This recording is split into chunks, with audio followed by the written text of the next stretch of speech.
Yes, people, what you telling me back again for another Friday Rants and Gunner? What you saying, Lee, bruv? What you telling me? I'm good, man. I'm good. I'm good. I just watched Norway stinking it out away to Kazakhstan. Why? What Odegaard, happened? 0-0, mate. One shot Oh, on target. in Kazakh? Yeah, man. Odegaard and Haaland dropping biblical stinkers. And Damn. yeah, man.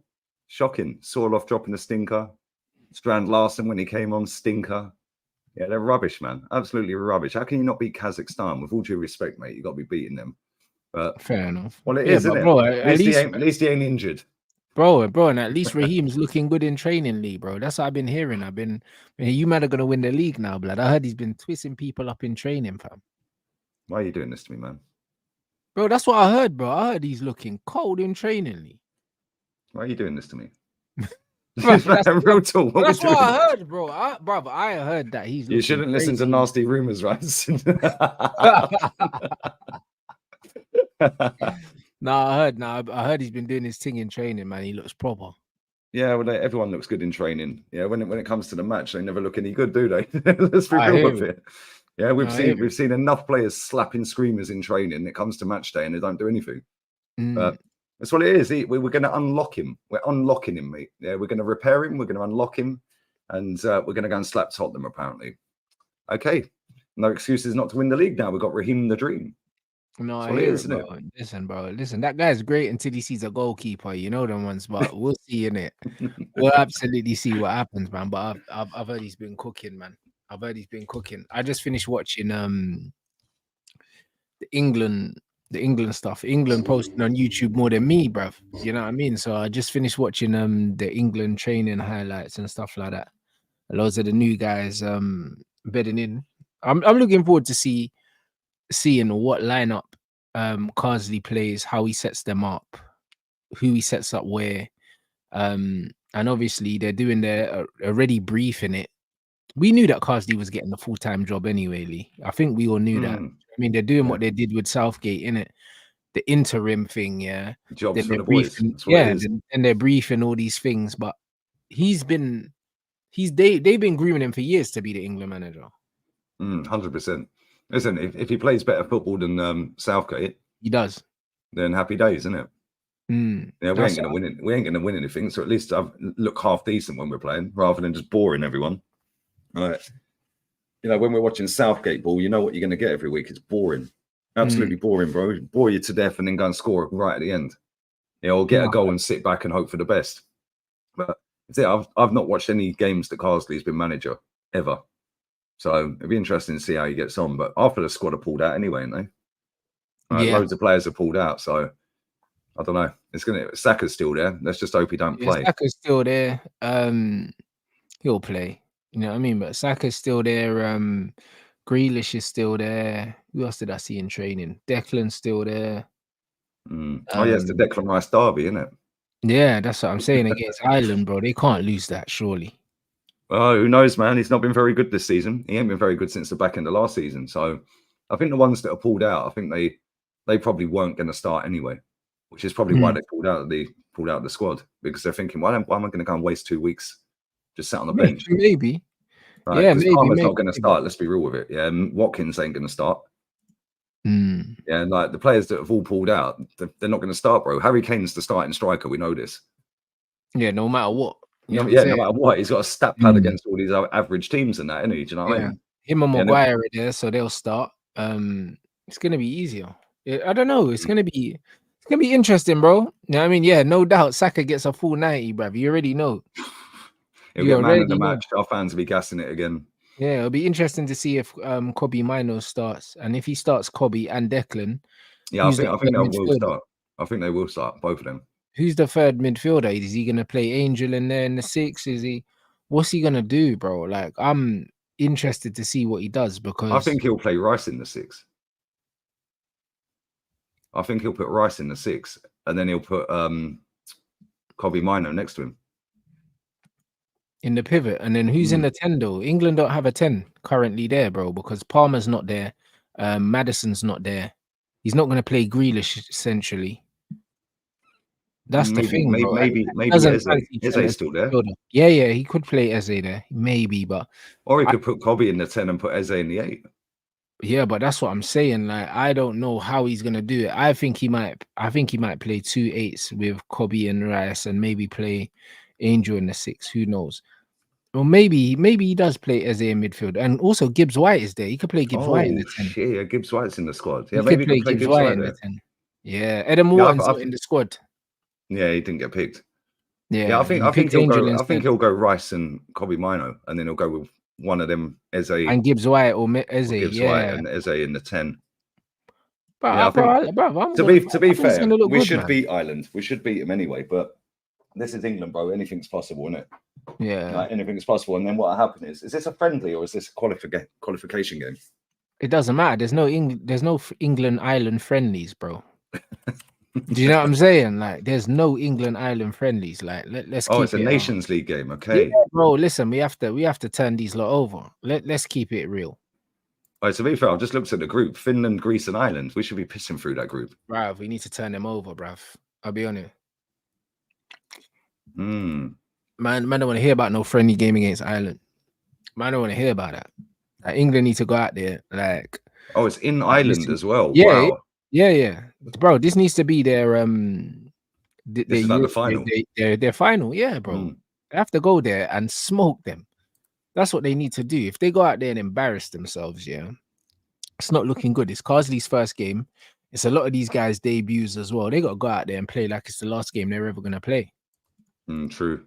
And yeah, bro, this is it, bro. Yeah, we got relegated, bro. Southgate relegated us in it. So, bro, man said second tier, blood. That's why man are playing against these dead nations and that. Yeah, that makes sense now. Because I ain't really kept up with it. I don't really like watching England play. But now this new manager's coming. I might do that game tomorrow. Yeah, I'm definitely watching that game just because it's new players, new manager and stuff like that. Yeah, see how he gets on, different style of play. Yeah. Different and tactics. He's got Ashley Cole and Jolie and Lescott as his assistants as well. So no way. And yeah, bro. So it's like a proper I didn't know any of this. Setup. It's a proper young setup now. Like, I looked at the games tomorrow because I think Germany play and Holland play tomorrow as well, straight after. Yeah, I'm gonna do the Germany game as well. I'm doing England and the Germany one. I think Germany got Hungary, I believe, or something like that. Yeah, Hungary, yeah. I was looking at that thinking that'd be a good game. That'd be decent, but it's the thing. Rice might bottle this tomorrow, you know, bro. Let's see if he can play under pressure because he's gonna get booed tomorrow. Hey, let's not forget Grealish as well, bro. Yeah, but they don't Grealish care coated as well. They care about Rice though. You know what I mean? The Rice thing with the shirt thing, they're gonna kill Rice tomorrow. Grealish, they'll get onto him as well, but I think Rice is gonna get it. Yeah, every time he gets the ball, he's getting booed. When they read his name out, he's getting booed. Yeah, every time he loses the ball, they're gonna cheer. Yeah, let's see if he's got the cojones tomorrow. It'd be funny if he pinged one top bins from 30 yards, isn't it? Bro, listen, it would go a long way to shut them up, bro. He's going to need to play well. Let's storm the pitch, mate. Let's storm the pitch if he does that. Starts running off, giving it all of that on the back of the shirt again. Nah, crazy. Let's storm the pitch, mate. No, I hear it. No, it'd be interesting to see what this Carsley does, though, because like we all knew he was going to get the job. Yeah. Right. So now he's got his opportunity. You've got to try and impress, mate. And the only way you're going to impress us is if you actually play proper football, because we've been bored out of our box for 8 years with that scrubby Southgate in charge. So try and play something that resembles football, and we're cool, innit? Because we know we ain't going to win nothing. But this is what I want Carsley to realize, bro. I want Carsley to realize, that. Bro, everyone got so fed up with Gareth Southgate, bro. Like, all he needs to do is give us a decent brand of football, and most people will be happy because we know England are shit anyway. Like, it's not like the ceiling's mad high. Like, do you know what I mean? We're like the national version of Tottenham. Yeah, just give us decent football and we're cool. but this is it. Like, if you just play a progressive style of football, we'll beat Ireland anyway. Do you know what I'm saying? But if you play a good brand of football, we'll get behind them. We'll get behind the nation 100%, bro. Do you know what I mean? My main thing with England has always been the football's been shite. Do you know what I'm saying? And every game looks the same. Yeah, and we know we're not going to win anyway. So it's like there's no point getting excited because man, know we're not going to win. But at least if you give us football to buy into, it's like cool. Like even if we lose, there's ways to lose a game. Do you know what I mean? England, bro. England are the only team that can go 1-0 up at home, yeah. And you just know they're gonna lose the game, bro. Like that Italy final. I'm saying they're like Spurs. They're like Spurs, bro. They will always give you some kind of hope, and then they'll let you down when it matters. Yeah, no, it's every time. Yeah, and the thing is, like, if you look at the squad of players we took to the Euros, yeah, it was kind of embarrassing. Like, we've got some really good players, but the ones that he left at home, yeah, like, should have gone. Like, how did Grealish not get in there? How did Maddison not? This is why I like the fact that he brought Grealish straight back, and Grealish, whether Grealish starts or not for Man City, Grealish is still Grealish, bruv. Yeah, Grealish, you know what you're getting with Grealish. He's going to drag you up the pitch. He's going to win fouls. He's going to draw free kicks and that. Yeah, and he'll get involved, and he'll take 2 players out of the game, which frees up space. Yeah, he does it every game. You can't stop him. It's like when Henry used to go clean through on his right foot as well. You know that Henry had just opened that foot up and just do that whip. You couldn't stop it. That's the same with Grealish. You know that he's going to get the ball. He's going to go up the pitch, and you're going to foul him. It'd be interesting if he does start Jack. Where does he start him? Does he start Jack on the left tomorrow? Maybe. Obviously, what's his name is also there. The Newcastle guy, the Scouser. What's his name? Gordon. Gordon's there as well. Maybe play Grealish in middle. But I would love him to do that because he was sick at Villa in the middle, wasn't he? Let's be real. He was unreal, but he had a free role at Villa, innit? Like, so for me, I think that he might play Jack on the left. It'll be interesting to see if he plays Eze down the middle or on the left. I like Eze down the middle. I don't know why Southgate was using him on the left. I don't see Eze as a left winger. Makes no sense whatsoever. Like, but again, that's Southgate being a coward, innit? He don't want to give him the freedom in the middle, so he plays him on wing. And that's just what it is. It's another coward move, innit? I'd like to see Eze centrally. Gibbs White in the number 10 gives England something different. Do you know what I mean? He's a good player. Yeah, he can hold the ball up as well. Like, yeah, I don't think his passing's that great, but it's a lot better than. It's going to be a lot better than what we've been seeing over the last fucking 8 years, mate. That's for sure. Yeah, and I'll be very disappointed if I watch that game tomorrow. Yeah, and it's the same boring crap we've watched under Southgate. Yeah, because I think a lot of people are looking forward to this game tomorrow, right?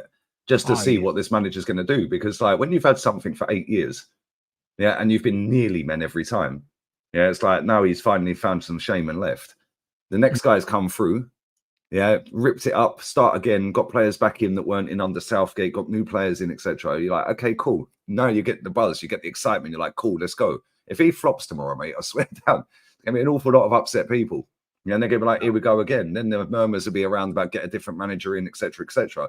So it's a massive game for him, as well as just like the fans getting involved. But that's why I think that they've briefed what they've briefed in it. When they're briefing it, saying, oh, the players are really impressed with him and they want him to stay. I think they're doing it like as a precaution because they're not really sure in it. They're trying to do the passion thing. Oh, the players want him and that. Bro, you've already selected him as the manager, bro. He's not the interim. You know he's the manager. There's no one else available. Do you know what I mean? Like, it's only Graham Potter that's really out there. So, and you've done the same thing with Southgate. You put him in an interim basis, and then you just left him there, and then we forgot. You know that? Yeah, that's exactly what it is. Yeah. So, oh, he's still there. Oh, okay. Yeah, cool. Bro, we forgot he was the interim. He was just there for so long. He just became the manager, and nobody remembered that he wasn't meant to be there full time. Like, everyone just forgot, and that's what they're trying to do with Carsley and them, man. They weren't peddling out all this crap on their YouTube channel with them, were they? Do you know what I mean? They were just like, right, don't post anything on socials and they'll forget. Yeah, that's it, bro. They just left him there. That's what happened. He went in the interim and then, like, bro, they just left him there and everyone forgot and moved on and we just accepted him as the manager. But we weren't really pushing for someone else. We weren't. But he was the interim. So with the Carsley thing, I'm not against Carsley based on the fact that he's won trophies with England, which is more than I could say for Gareth Southgate. So give him a chance. And I like the way that he's implemented almost immediately. Like he's put his own identity on the squad in terms of dropping certain players and bringing in players that he's worked with already. I'm glad that Bellingham's not available because he just ruins the football, blood. So it'd be good to see what he does, man. That's a bit like Odegaard. I just watched the last 25 minutes of that Norway game, bro. He's always in the way, and he slows everything down. It's like watching Jude sometimes. Like Jude when he's good, is decent. He's very decent, yeah. But he's decent at what he's decent at. When he's trying to do the whole running around being I'm the main man at everything, yeah, that's like Odegaard. When Odegaard does that, it's like, bro, just get out of the way. Yeah, but you know what it is? A lot of players do that for their national team when they're the biggest player in the team. And some players are not built to carry teams, if that makes sense. It works for some players, like Gareth Bale, it worked. But there's That's a lot what of I was players, saying on my stream. I was saying on my stream, how can Gareth Bale qualify them for semis? And look at that Norway team here. Yeah. And they can't get out of a group to get into a flipping Euros. Yeah, but a lot of players are not built to be the leader. They're built to be a good teammate. Do you know what I'm saying? And sometimes that's just what it is. It's just the same with like RAHEEM. Like he went from being part of a good team at Man City to people looking at him as the senior talisman at Chelsea, and he died. Like he's not built to be the main guy. He's just built to be one of the guys. Do you know what I'm saying? And not everyone's built to be the main guy, bro. Do you know what I mean? Odegaard's not built to be the main guy, bro. Of course he's not. That's the difference.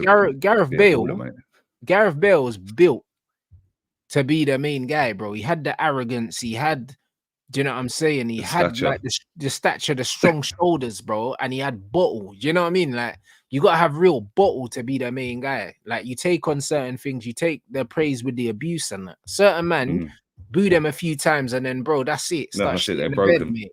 That's it. Like I mean, certain men are not built for that responsibility. They're not built for it, man.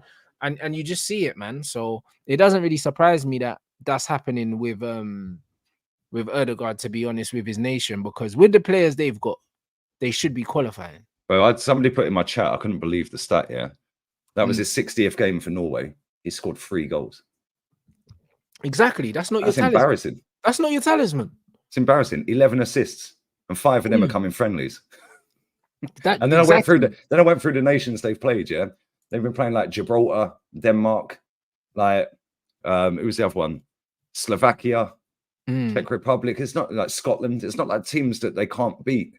But that's what I'm saying, bro. But that's not his profile. This is what people need to understand. Not everyone's built to be the main man, bro. They're not built for it. Yeah, the thing with him though is it winds me up that he tries to be the main man all the time. It's but that's what Bruno does for us. Bruno tries to be the main man, but he's not good. And this is what angers me. Do you see what I'm saying? Because he goes hunting down the ball and he tries to just take the ball from people and try and do the Billy Big Bollock stuff here. But you're not Gareth Bale, bro. Like you're not Neymar. Like you can't be the main guy in a team, bro. So, and that's both of our captains. Obviously, Odegaard's way better than Bruno. But Bellingham does the same thing for England. Like you don't have the facilities for that big man to be taking the ball off people's feet and what Bellingham's doing, running up and taking the ball off people and trying to play make and orchestrate and box crash and everything together. You're shit, bruv. That's what Bellingham does. Do you know what I mean? And now they've announced that he's got a fucking YouTube channel. Who's shocked, bruv? You subscribed. I told you, man. Bruv, I told you. I know you got notifications on, innit? I told you, man, this brother is a PR merchant, bro. You see, when he was doing all this head patting and all this shit last season, I told you there's something fishy about this guy, bro.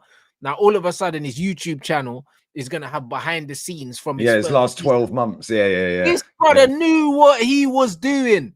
I told you guys it was so obvious, that he was performing. He was playing up to the cameras. Did you see it the other night? Did you see the other night when they played, when they won 2-0 against Betis? Yeah. When they panned into the crowd, when Mbappe scored the first goal. Did you see him in the crowd? And he's all like, he was like all this. Like, why is the cameraman panning with into his mum, innit? His mum was there and he was doing all the passion merchants. Yeah, it's like, why are you panning into him? Pan into fucking Mbappe. He's just scored, mate. Right? Do you know what I'm saying? Why are you panning into Jude? He's not even playing the game. That is jarring, man. It is jarring because there's a lot of players like that, bro. Yeah, and we knew exactly what it was. No, but you know what it is?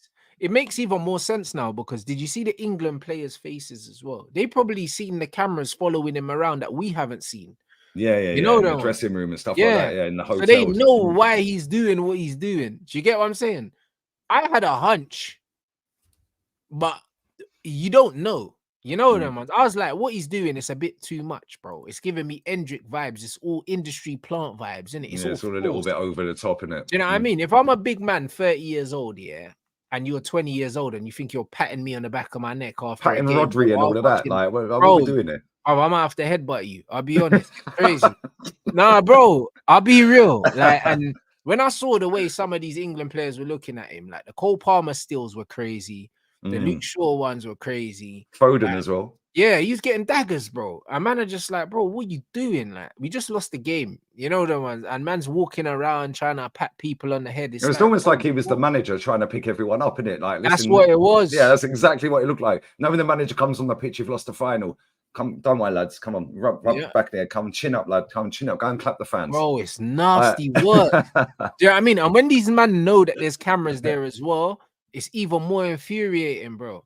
I'll be honest. Like, and now it makes sense why all the theatrics and all the extra stuff, like giving the kid his jacket and that. Remember jumping in the crowd at Man City when they beat them? Yeah, bro. These men were saying, "Oh, he's so nice. He's been raised so well," and that man's giving away his jackets and all this bollocks. This brother is a fraud. You know, like that. That's what he's a fraud, bro. And I seen it from a mile away. You can see when someone's trying so hard, yeah, to not look human, bruv. Because this is what it is. Like, man don't have, bro. He's a sociopath, bruv. You know when man don't, there's nothing human about what he's doing, bro. You just lost the game. Do you know what I mean? And you're more worried about what it looks like than actually being in the moment. Like, every time I see him, he doesn't look like he's in the moment. No, it's almost like he's just like, what's the word? Like numb. Yeah, he's numb to everything. He's not in the moment, bro. He's not in the moment. He's doing his own thing. This is what I'm saying. Like, everyone else is upset, and he's like, right, the camera's there, so this is how we're gonna play this. You know what I mean, bro? It's 100%. Like, he wrote his own script. Yeah, facts. Mate, that's very true, because I've seen him do that a lot. Like, I watched nearly all the Madrid games last season. Yeah, and bro, he was doing a lot. Yeah, and the thing is, like I said to you before, when he signed for Madrid, I was like, yo, fair play to him, because he conned me. Yeah, he did con me, because I was like, fair play to him. He's coming to Madrid. He's took the number 5 and he's performing, and he was performing very well. Yeah, but that was even with the goals. Yeah, like, take the goals out that he was scoring when he first got there. He was still performing very well, and he weren't just doing this whole passion thing and all of that. Yeah, right. But then soon as he started getting all the clout off of the scoring them goals, yeah, there was like a moment where it just kind of switched, and it was like roughly around Christmas time. Yeah, they had the international, not the international break, the winter break. And when he came back from that, bro, he's been shit. Yeah, he's been shit since January. Yeah, and since then his PR has just gone up and up and up. And that's when he started jumping in the crowd. He's doing all the arm waves now. Like, Vini does it as well. It winds me up when Vini does it as well, because like, it's like, bro, just get on with the game. Yeah, but like, the difference is Vini kind of has Vini's got credit in the bank, so I get it. But he has to endear himself to them man there, because Vini gets absolutely hammered by everyone else, you know? So, yeah, true. You know what I'm saying? Yeah, so true. It's one of them ones. Maybe he's doing it more this season, because he's probably looking at Jude thinking, this motherfucker, is getting all the PR, he's getting all the love, he's getting the YouTube channel, he's got the cameras following him around, the blah, blah, blah. Maybe I have to try a bit harder to get the fans back on side more for me than him. Because you know everyone's in competition when you're playing football, innit? Doesn't matter what position you're in. He wants to be better than him. Yeah, but bro, it's natural. It's got nothing to do with football. It's just natural hierarchies and stuff like that, bro. Like, man, people always get in where they fit in life, bro. Like, football is just a group of men, bro. That's all it is. Do you know what I'm saying? And everyone always kind of assumes their position in the hierarchy, and it's like, he's come in to do the big dog thing, and he's younger than everyone else. He's one less than everyone else. It don't make no sense. Do you get what I'm saying? It's like, you've won less than everyone, you're younger than everyone, and you're doing the big dog thing. But it's like he's coming to the end of his career, and he's the experienced player that. It's like, I'll give maybe like Ronaldo coming back to Madrid 3 years ago. This is the point. But he's doing all this little man stuff. But bro, you're a baby in this game. Like, it's not making sense. It's gonna piss off a lot of people, innit? It's gonna piss off a lot of people in the dressing room, and that's why it pissed off the England lot. And you saw the leaks. And England players love leaking stuff. They love leaking stuff. Do you know what I'm saying? The thing is as well, though, because Real Madrid have been so poor without him in the team. Yeah. He's loving all of that, mate, because he's going to come back into that team when he's back from his injury, and he's going to big it up even more. Yeah, but because they've been shit without him. I can't lie. The Madrid stuff's weird anyway, like, because this is why, I keep saying to people, that you see with like Carlo and stuff like that, as much as he's a good coach, people overestimate, how important coaches are, and underestimate how important players are in terms of the intangible moments, because Madrid still have a good midfield, but they're missing Toni Kroos's experience They're missing his profile and they're missing his intelligence. And it's thrown off the whole balance of the team. The whole team, bro. There's nobody coming and getting the ball in the first phase. Valverde is a runner, but Valverde is not going to do that. Camavinga's also quality that, but Camavinga's injured, isn't it? So they don't have no one to do that job. And just that one, is not good enough to do that job. It's that, decent, but it's not that position there. Chouameni is like, oh man, he's like a jack of all trades, master of none midfielder. Yeah, he's been shocking for a minute as well. I can't lie. That's what he is. He's a good all-round midfielder, but he don't really excel at anything. Do you know what I'm saying? So it's Which is why they played him at centre back last season. There you go. So they miss Tony Kroos on the ball, and it's unbalanced the whole team. Just one player. Do you know what I'm saying? Which is why they're getting linked with Rodri now. See, the thing is, like, when you look at their midfield, yeah, they've got so many good names. Yeah, but like Modric is coming to the end. Yeah. Kroos is obviously gone. And then you've got Camavinga, Chouameni, Jude, Dani Ceballos, and Valverde. Like, who's the one that's going to sit and do that job and dictate and orchestrate the tempo of the game? Speed it up when he has to, slow it down. There ain't any of them. Camavinga's class. I rate Camavinga so highly, but he ain't that type of guy. He's more like a skinny Kante with better passing. You know what? He can do it, but he can't do it in the way that Tony Kroos does. Tony Kroos is like a quarterback, whereas Camavinga is gonna carry the ball forward. He's gonna drive. He's gonna burst through midfield. He's gonna quick 1-2s, get give and goes. That's it. So it's one of them ones where that's a shout, by the way. That is a shout. Yeah, Zubimendi could do that job. Yeah, not as good as Kroos. No, nobody can do it better than Kroos. Let's be real. But he could do a similar job. But they missed that profile of player. So yeah, that type of player definitely. The initial phase of the build-up, they struggle with. Do you know what I'm saying? And that front three as well that they've got, it's a little bit all over the gaff at the minute, and that's because they're all trying to get to know each other, and they're all making the wrong runs or passing the ball at the wrong time, holding on to it too long. And it's been a bit of a mess. I'll be honest with you. I've watched every game so far from them, and the only player that's actually can come off the pitch every time and say he's played well is Valverde. The rest of them have been crap. Every single one of them, bro. Defenders, everyone. Yeah, they've all been shit. Valverde's the only one that's actually looked like he's actually up for it. The rest of them all look like they're like playing drunk or tranquilized or something. Like, it's weird. Like, they all look super slow and not on the tempo of every other team they're playing against. I don't know. Yeah, it's very weird, but be interesting to see how they get on going forward, because their fans are not happy at the minute, man. And so what do you think that? Do you think that Barca are a serious threat to winning the league this season? They're a threat, but I don't think they'll win the league, and I don't think they'll run them that close. And I'll tell you why. Yeah, they've got way too many young players, and they're going to get injured. You know, we've already seen what's his name? He's gone out injured. What was his flipping name? I can't remember. I can't remember the lad's name. He went off the other day. Yeah, he went off injured. Yeah, I think Kubasi's injured as well. I think he's now injured. So that's and this is the problem when you play 17-year-old kids week in, week out. Yeah, you can't play Kubasi. Yeah, Bernal. That's it, Bernal. Yeah, Fermin's injured. Yeah, Pedri came on last night for Spain. He's cool. He's fine. Yeah, but yeah, they've got 17, 18, 19-year-old players that they're playing week in, week out, bro. You can't keep doing that. Yeah, eventually their body will break down. Yeah, and that Kubasi played pretty much most of last season at centre back. He's a quality centre back, by the way. Yeah, but you can't keep playing these players. Yeah, same with Gavi. If somebody said what happened to Gavi, that's exactly what happened to Gavi, bro. Yeah, that Mark Bernal had an ACL. That's him done for the season. Yeah. Yeah, and this is the problem. Yeah, when you've got so many players that are that age, yeah, which is great. It shows their academy's working. Yeah, but you can't just keep playing them week in, week out. Yeah, even though they're great and they're very good players. Same with Yamal. Yamal's unbelievable. I watched him again last night, bro. That guy is just too cold with it, man. Like, he don't give a shit. 5 players, he'll take you all on. And he can cross the ball. Both feet. But it's like they need to drop him at some point, but he's so good, they can't drop him. And at some point, he will get an injury that'll keep him out for 3 months. Whether that's this season, next season, or the season after, it'll keep him out for a long time. Yeah, because look how skinny he is. Yeah, and he's playing high-energy games week in, week out for club and country. Eventually, you're going to break down, mate. Yeah, he needs to be rotated still. But he's so good, you can't rotate him. That's the problem they have, isn't it? Because to take him out of the team, it's a totally different team because he is literally their best player. Yeah, and that's not even crazy to say. He's their best player at flipping 17, bro. What? Just turned 17 6 weeks ago. Bro, just think he was running rings around people at 16 for Barca and Spain. It's nasty. It's pathetic, isn't it? Like, listen, mate, my daughter's 15 in 2 months.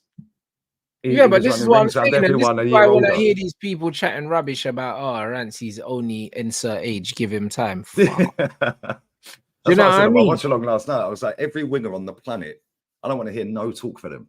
I said, because this boy's running rings around everyone at 16, 17.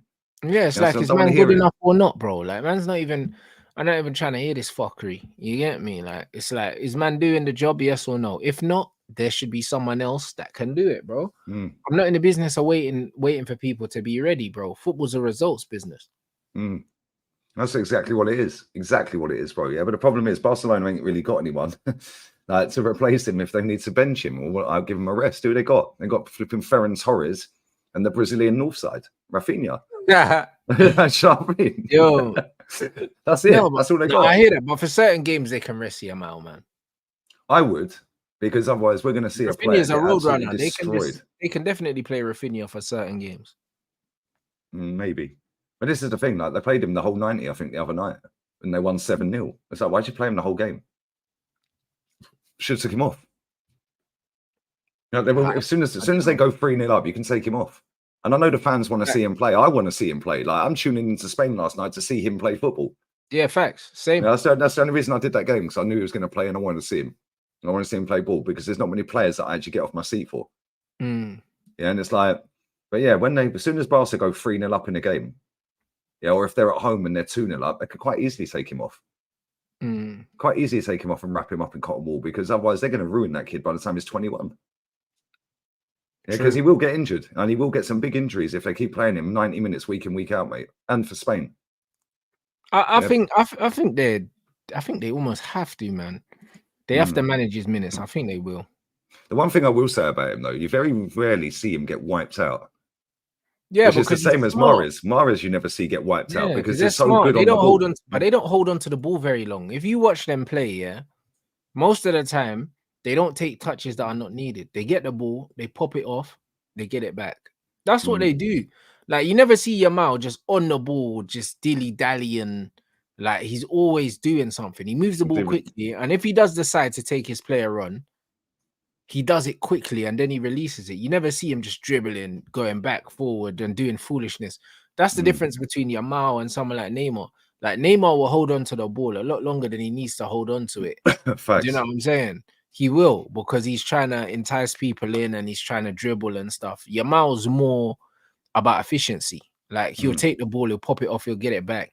And he won't try dribble players and hold on to it. So it's one of them ones where I think he'll be fine. His decision making is way beyond his years, bro. Oh, it's ridiculous, isn't it?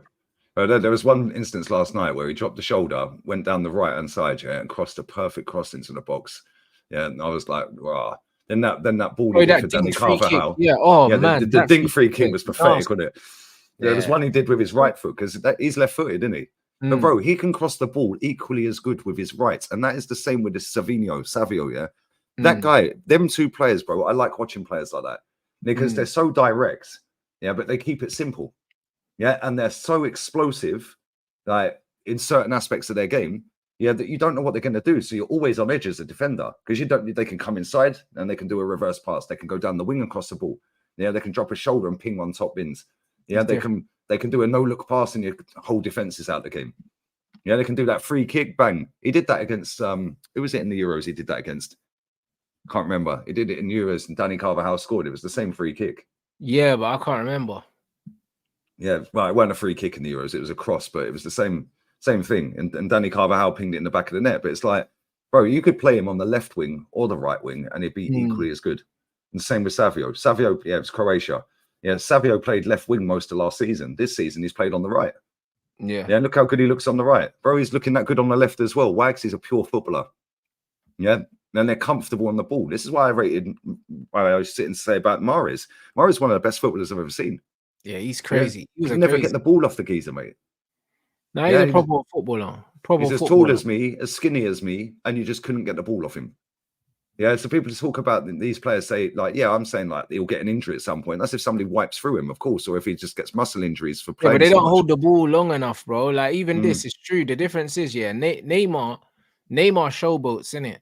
Do you know what I mean? And I like that. Do you know what I mean? I love rainbow flicks everywhere. Yeah, I love the showboating. Do you know what I mean? Ronaldinho showboated, but the difference is Ronaldinho was like 5'11" and about 12 stone. Do you know what I'm saying? Neymar's like 5'9" and 7 stone. Do you know what I'm saying? So he can't look after himself the way Dino could look after. Yeah, he's getting crushed into by a 6'2" burly centre back, bro. That's saying, what I'm you ain't doing rainbow flicks today, sunshine. That's it. Like you couldn't wipe out Ronaldinho because you'll bounce off him. Like Neymar is easy food, bruv. Like, do you know what I mean? And people just clamp him. So it's one of them ones where because Yamal doesn't showboat and he moves the ball quickly, by the time you get to him, the ball's already gone. Yeah. Yeah, and that's the difference, isn't it? So he's already seen the picture like before the ball's come to him. And that's because he's scanning the picture, right? And he's looking, seeing where everyone is and thinking, right, 2 moves ahead. Like, can I drop the shoulder and take this guy on, or shall I do this? Yeah, his thought process is so quick, it is crazy for that age. It's almost like watching somebody like 26, 27, like, I don't know, an Eden Hazard or a fucking Henry at 27 years old. They're just rapid, they're ahead of everyone, thought process-wise. Bro, we're watching this at 16, 17. The kid's a fucking joke. Yeah, but this is my point, and I was having this conversation with Cass earlier, yeah? People are fully, yeah, overestimating the importance of coaching in football, bro. Coaching is for structure. Coaching's not I'm listening. Yeah, coaching's not going to help with your decision making as a player, bro, because when you're outside and you've got the ball at your feet, you're gonna play what you see. And if you're someone that plays with your head down, yeah, you're never gonna see anything.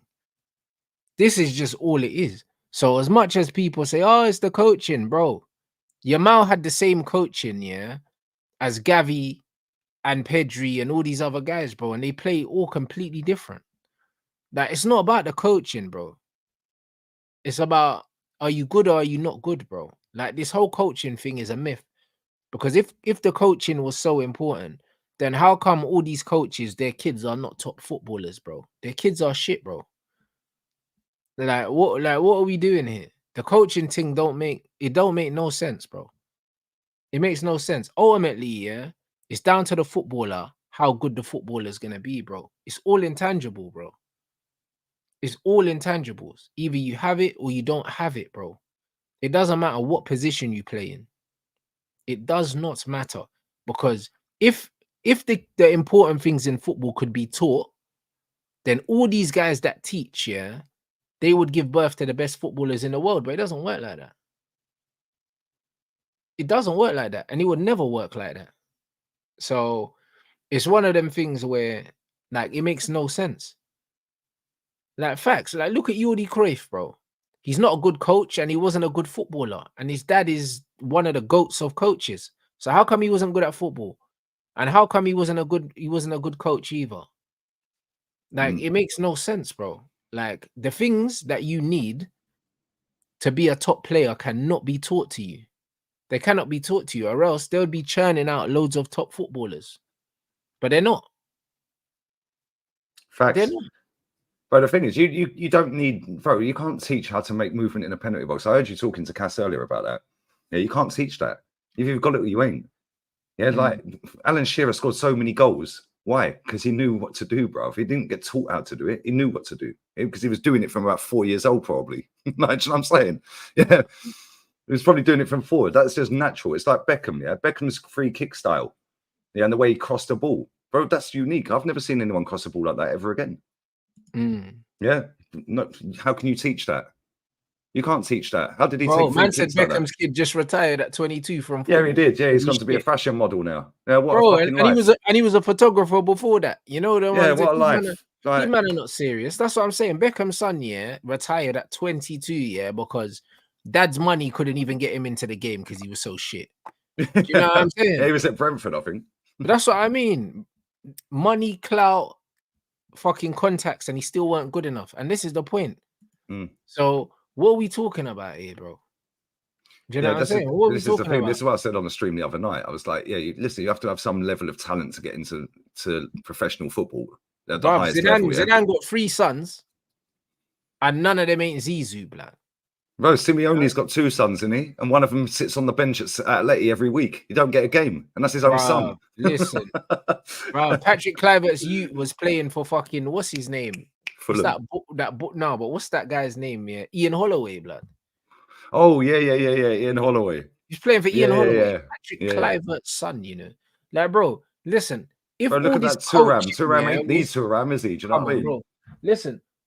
Both of Thuram's kids, yeah, are pro footballers, yeah, because Thuram's got insane genetics for athletics. That's it. I'll be real. His son, the striker at Inter Milan, is a scrub. You know, he's rubbish. I watched the Inter game the other day, yeah. He scored, I think, 2 goals, yeah. One of them was some deflected cross, and the other one was some scavenger toe poke after he done an air shot, yeah, that hit his standing foot, bro. The bro done an air shot that hit his standing leg, yeah, and he got a second bite of the cherry and he toe poked it. He's awful. He is. He's trash. Do you know Ronaldinho's son's at Burnley. Bruv, Kefren's better than his brother. Yeah, but even he ain't very good. But he's an athlete first. These men are not. Yeah, that's exactly what it is. They're not ballers, bro. Do you know what I'm saying?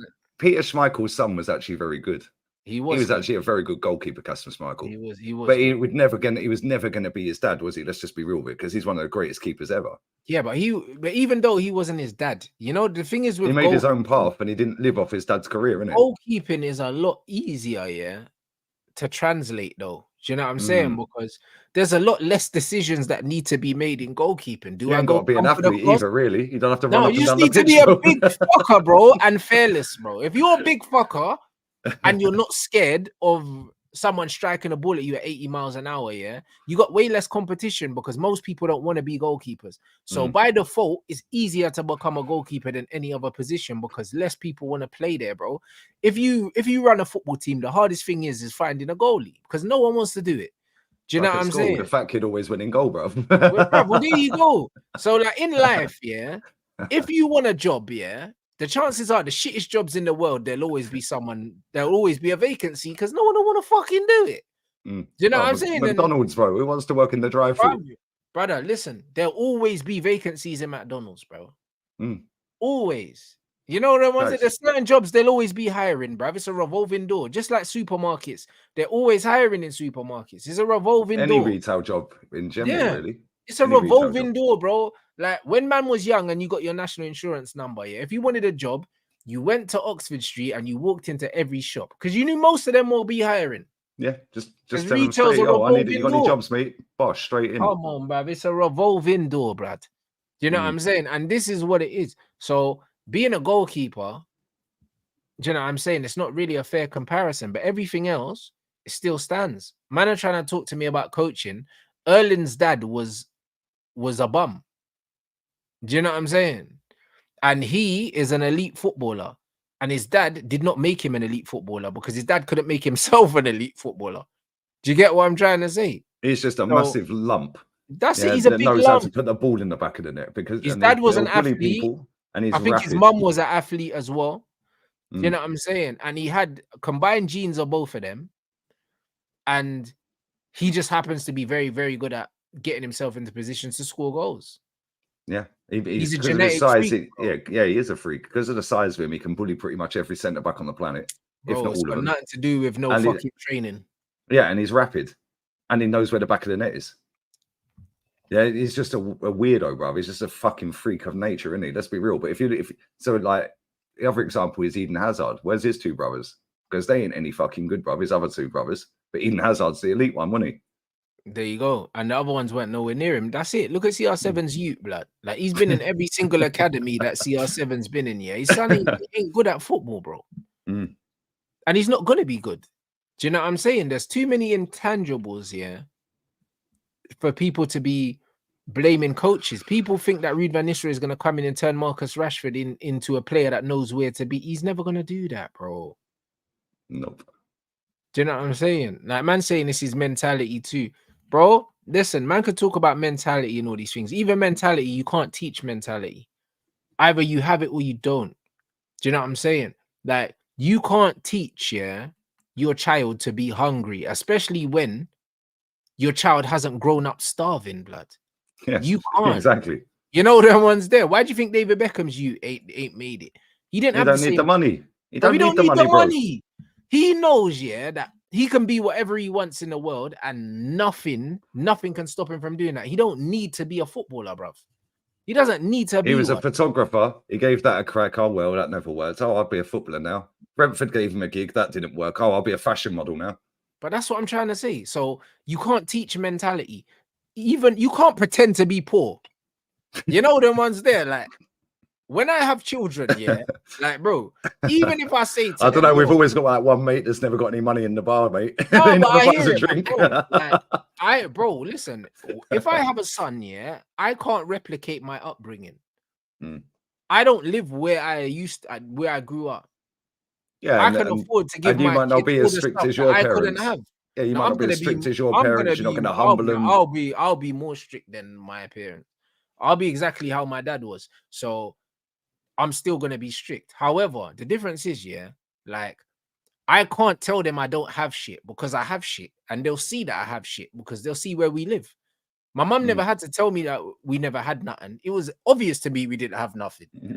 You know, there was there, but now, like, I can't be living somewhere nice telling my youths, oh yeah, we ain't got no money today. They'll know I'm lying, bro. You know them ones. That's why my daughter taps me up every day, bro. she just knows. Bro, but that's the thing, Lee. You can't lie to your daughter and say, oh yeah, we ain't got no money. You can't do that. So straight away, no matter how much you think that you're gonna mold their minds, they will never have that grinding mindset the not way in that this society, you have. No chance. No, it's not. And if they do have it, it's not because you taught them to have it, it's because they innately have it. You can't teach them that hunger. It's either they have it or they don't have it. That determination, like that work ethic, you can't teach that, bro. You can't teach that because how many times you see kids brought up with the same mum and dad, and they don't all have the same work ethic? Facts. Yeah, facts. Yeah, do you know what I'm saying? Like, bro, like crazy, like it's foolishness, bro. Do you know what I mean? So, like, when people are saying, "Oh, the Rooney thing," even Rooney, he said about his sons, bruv, his sons, he'll come to the house and his sons will just start beating him up, start punching him up. And he just leaves them because he's like, yo, when I was a kid, I was like that. But he didn't teach them to be that way. They're just naturally aggressive kids. But he didn't teach them how to be that. Bro. Yeah. But that's their nature, though. Like, when you see Rooney, he's always play fighting with his kids. But because that's how they are. Do you see what I'm saying? But if they weren't like that, he's not just going to walk in the house and power slam his youth for no reason. He's not going to do that.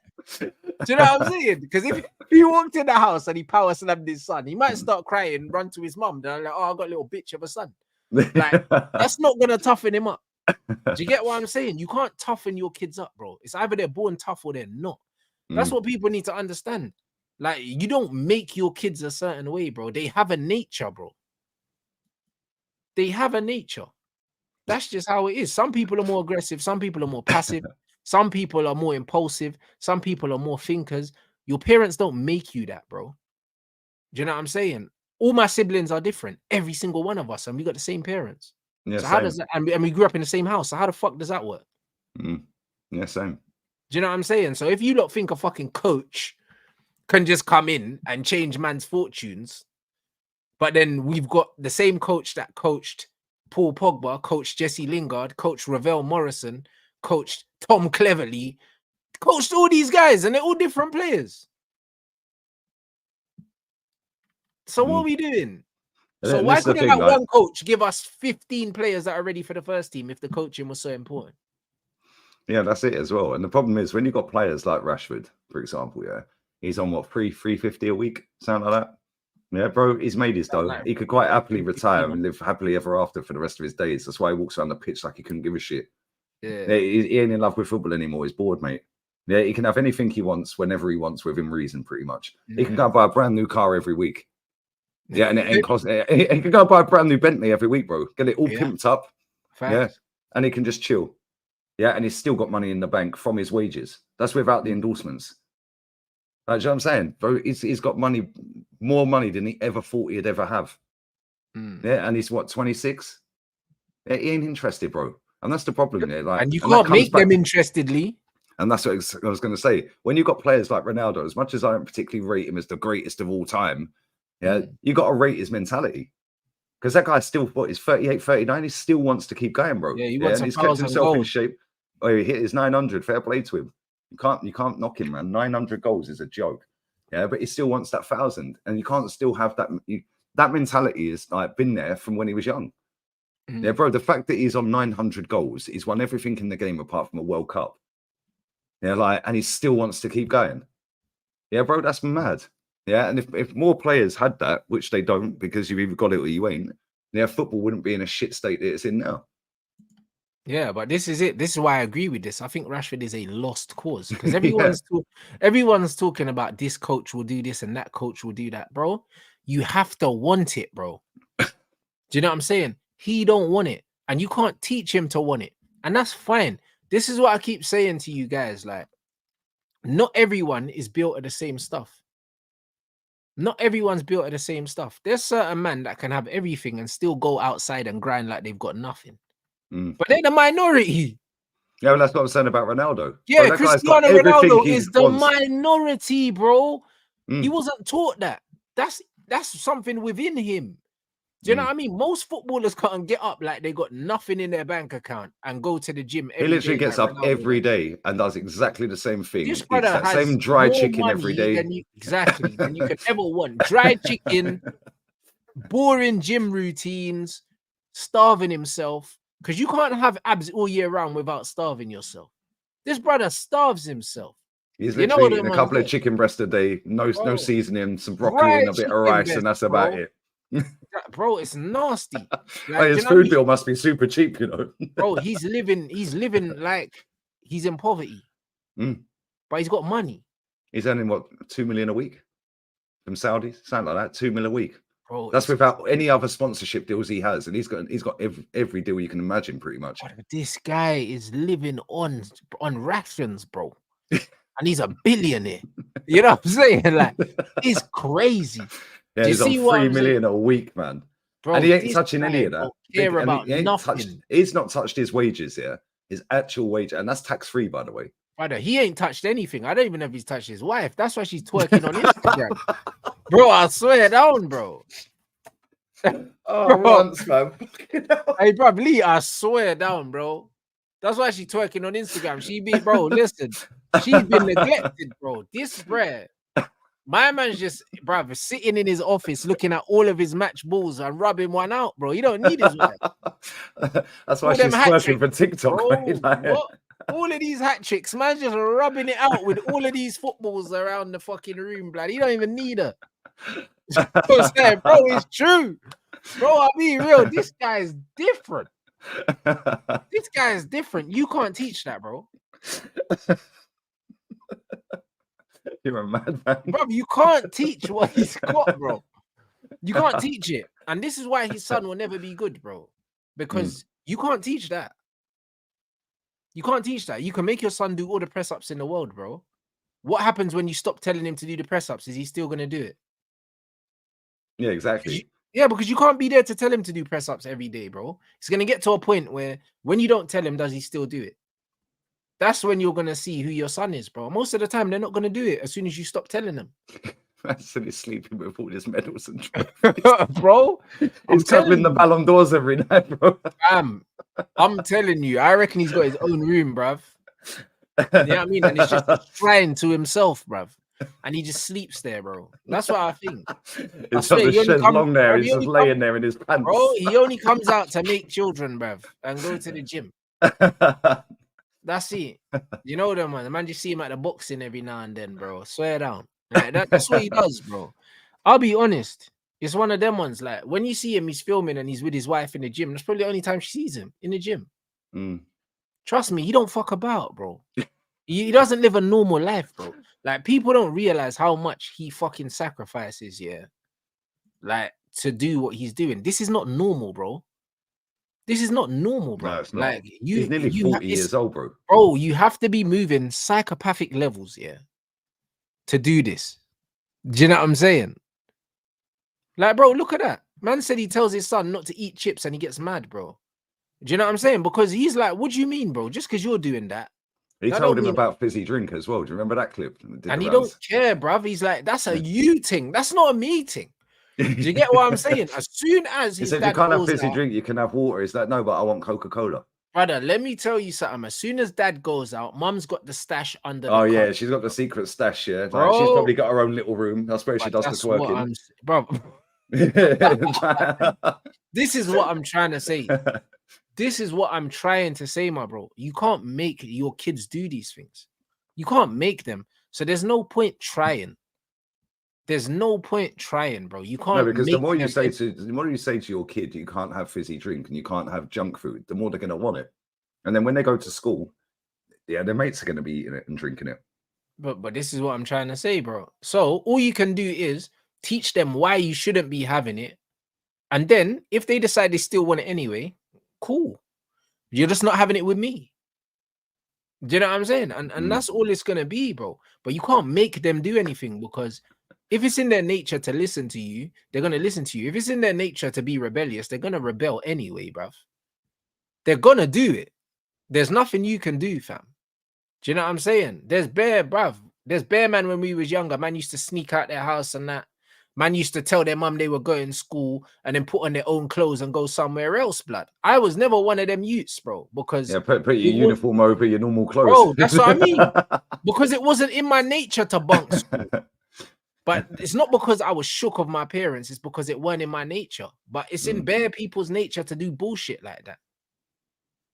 Do you know what I'm saying? It's in bare people's nature to do bullshit like that. Yeah, I'm going to school and that, put on my clothes over me. Man are going and man are out running road and that. There's bare people in the comments that bunk school. I never bunked school once. Not because I was scared or because whatever. Like, it's because I just didn't want to. But I used to play football at school. I liked going to school. I got to see my friends. Do you know what I'm saying? So it's one of them ones where, like, you can't make someone do something. Because my nature is very different to my brother's nature. And you, man, see how my brother is and how I am. And we shared a room for like 15 years. We had bunk beds, blood. We lived in the same room. We shared PlayStations, bruv. Like, do you know what I'm saying? We ate together every day, had breakfast together every day, went to school together every day, came home together every day. And we arguing together every day, fighting with each other every day. We're not the same, blood. We're not the same. And we got the same mom and dad. And we ate all the same meals growing up. Breakfast, lunch, dinner was the same. So this is what people need to fucking understand. They need to understand, bro, the nature of a person. What someone's inclinations are is what their inclinations are going to be. So all this, oh yeah, just get Van Nistelrooy and get the fuck out of here. Me and my brother are less than 2 years apart. Less than 2 years. With me and all of us, there's 4 of us. We're all 18 months apart. That's what I'm saying. 4 and 6 years, my parents had. All same parents. That's what I'm trying to say. And we're all different. All 4 of us are different. That's what I'm trying to say. Less than 2 years, not even 2 whole years apart, bro. And we're not the same. And this is the point. So when men think that coaches are coming to save these players, they're not coming to save them. Did you see the clip from Graham Souness when he said, I hope this Ugarte is a good player? Bro, that's right. No, he goes, I hope he's a good player. Yeah, he was on with Simon Jordan. And they were talking about United's midfield and that. And he goes, I feel sorry for this Ugarte. I hope he's a good player, mate. Yeah. Yeah. He goes, they're sinking in midfield. Brother, I hope Ugarte is Superman.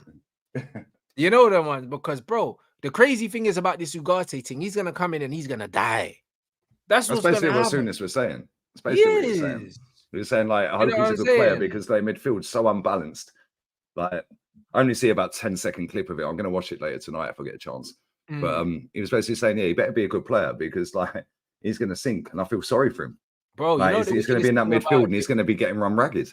The crazy thing about the Ugarte thing is people are already posting stats. Ugarte was taken on more times than any other player. Yeah, he got run through more times. Bro. It's already started. But bro, this is what they do. This is what these fucking big accounts do, yeah? There's always the yellow tick accounts that find these random stats. Yeah, it's always the yellow ticks. Yeah, do you know how much they pay to have a yellow tick? I think it's about $1,500 a month.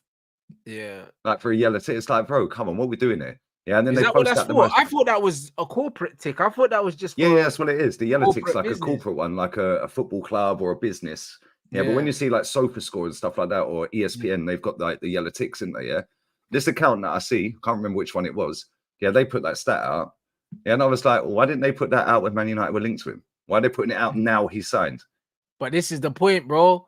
Do you know what I'm saying? Like when I look at Ugarte, yeah, brother, if you're the kind of player that plays on the front foot, yeah, and tries to win the ball and you're tenacious, you are going to get taken on. It's part of that. You can't be successful every time you attempt to win the ball. So the fact that he was taken on the most doesn't mean that he's easy to get past. It just means that he opens himself up to get taken on more because he takes risks. That's all it means. The midfield partner he's playing with has left him stranded. That too. You know what I'm saying? He's making last-ditch challenges. Sometimes they work, sometimes they don't. It's just like the goal that Gabriel Jesus scored against us when Dalot fucking ran like 30 meters to get back and he got skinned. There's always a chance you can get skinned when you're busting your ass to get back and you properly commit, bro. When you fully commit as a defender, there is a chance you could get embarrassed. But this is the same when players give the ball away. They say, oh, yeah, this player gave the ball away 50 times in a game. Yeah, I see a stat a couple of years back. I think Neymar was at PSG. Yeah, it was about the third season of him at PSG, I think, second or third season. He'd given the ball away more times than any player in Europe. Yeah, KDB was second on the list, I think. And I think Alexis Sanchez was third. Yeah, and I was like, well, that's because they're all trying to take players on, mate. Yeah, and but they're trying to also play with the killer Neymar, pass. you need to understand that if Neymar's playing for a PSG side, yeah, where most of the time when they play games, they get the ball to the final third, and then he's playing that pass to try and unlock it because teams are stubborn as fuck. Like, so he's playing that pass to try and unlock teams in the final third. Neymar's not giving the ball away in his own half. He's not giving away the ball even in the middle third. It's always in the final third. Do you know and that's what it is. Same with Alexis. Alexis would never give the ball away in his own half, really. But he's always trying to take one or two players on to try and make something happen. So they're going to lose the ball more.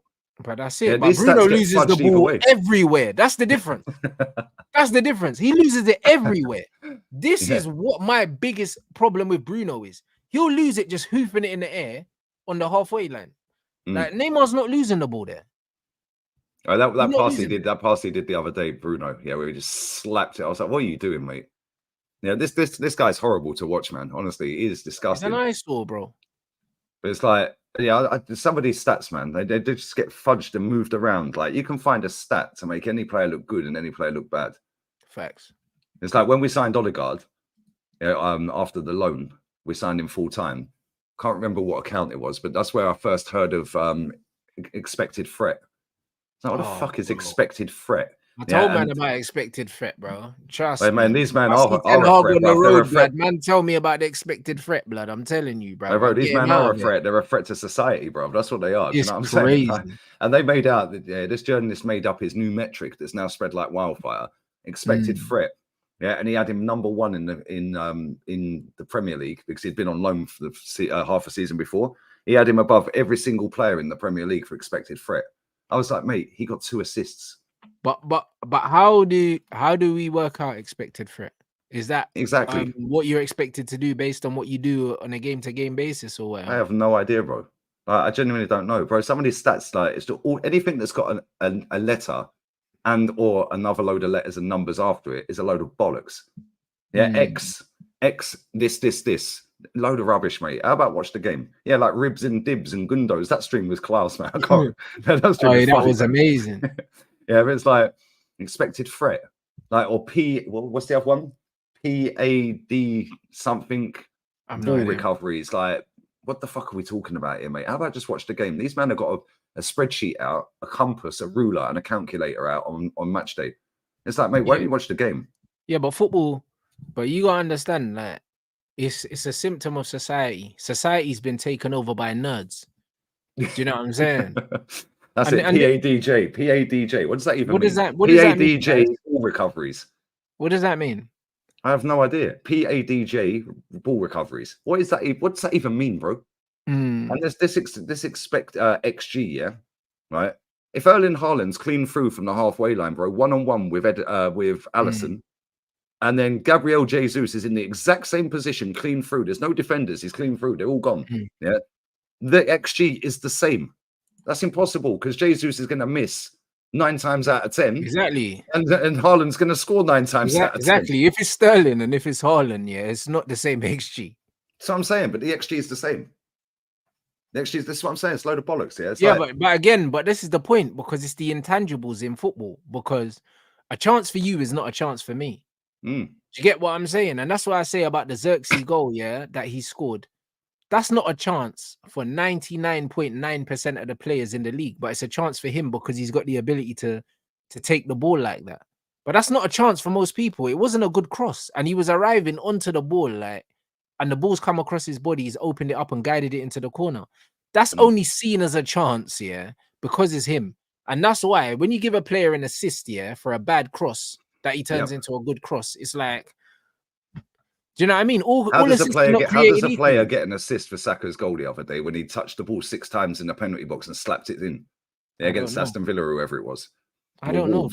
Yeah, how's that an assist? You've passed the ball to a player. He's took 6 touches in the penalty box and scored. That's not an assist. If anything, he gets his own assist. Yeah, that PADJ is possession adjusted defensive stats. What the fuck does that even mean? Possession adjusted defensive stats. I don't know what that means, bro. But again, but Brad, this is my point. Is nerds taking over? Nerds taking over the game, bro. Nerds taking over society, bro. And this is what it is. Because back in the day, man used to just march into your city and take whatever we wanted, and you had to fight me for it.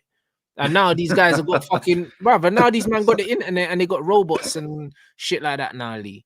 Do you know what I mean? That's why when I saw Zuckerberg was gonna fight Elon Musk, I was like, yeah, bro. If that fight actually happens, I'm going.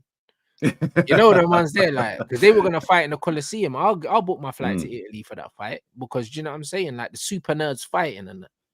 You know what I'm saying? You reckon Elon will do him as well? Elon will weigh him in, bruv. Nah, but Elon's a big waste, man. I can't lie. Zuckerberg been out here doing MMA. I think Zuckerberg might choke him out, you know. I think Elon gets tired and then Zuckerberg taps him. I think if Elon clocks him, bro, it's finished. If he catches him, but I don't think he will, bro. You know that one. But it's one of them ones where, to me, I was like, yeah. Do you know what I mean? The super nerds fighting. Because, bro, like, because this is what we're supposed to be doing, bro. Now, fuck all this other stuff.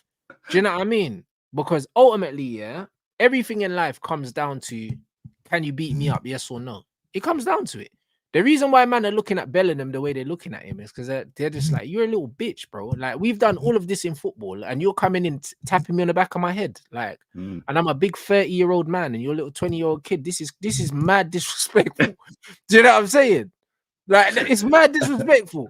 Like, all of this shit in football, yeah, it comes down to, like, what the fuck have you done, bro? Like, you ain't paid your dues. Like, if you ain't paid your dues in life, do you know what I'm saying? Then there's a problem. And that's what it is. That's why know your place is a saying, bro. Man have to know their place. Like, this is what it is, isn't it? This is what it is, bro. I see like some dickhead on Twitter the other day on deadline day posting up a comparison between Sterling and Drogba. Yeah. And Sterling's got, yeah, bro, this is what we do. This is what Arsenal fans do, yeah? So I quote tweeted it. I said, on that basis, then, Harry Kane's better than Maradona, you div. What we're doing here. But this is what it is. On that basis, he's better than Maradona. But this is the problem, bro. This is the problem. This is what I keep saying, bro. This is what I keep saying. The game's been taken over by the nerds, Lee.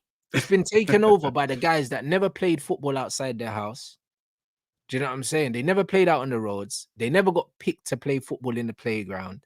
All the guys that are taking over the sport, they've never played it, bro. Do you know what I'm saying? You've got guys that their first interaction with football was on the PlayStation. Do you know what I'm saying? And after this is why when Sky aired the games in their country. But this is the problem. So this is why they misprofile players. These are the guys, yeah. When I was playing career mode, a man were playing Rashford centre mid because he was quick and that. These are the guys I'm coming up against. I'm seeing man playing Rashford in midfield, and I'm playing against these nerds online getting smoked on FIFA, and these kids are playing Rashford CM, bro. Like, these are the same guys you're arguing with online. Like, how are we fucking doing this, bro? But this is what the clubs want, isn't it? They want the IQ to be as low as possible because they can finesse them for more money for the merch. And this is what they're doing. Nah. Yeah, bro. Somebody said to me on a stream the other day, I can't remember who it was, and somebody said to me, yeah, a bottle of water, a sandwich, and something else, I can't remember what it was 35 quid at the Emirates.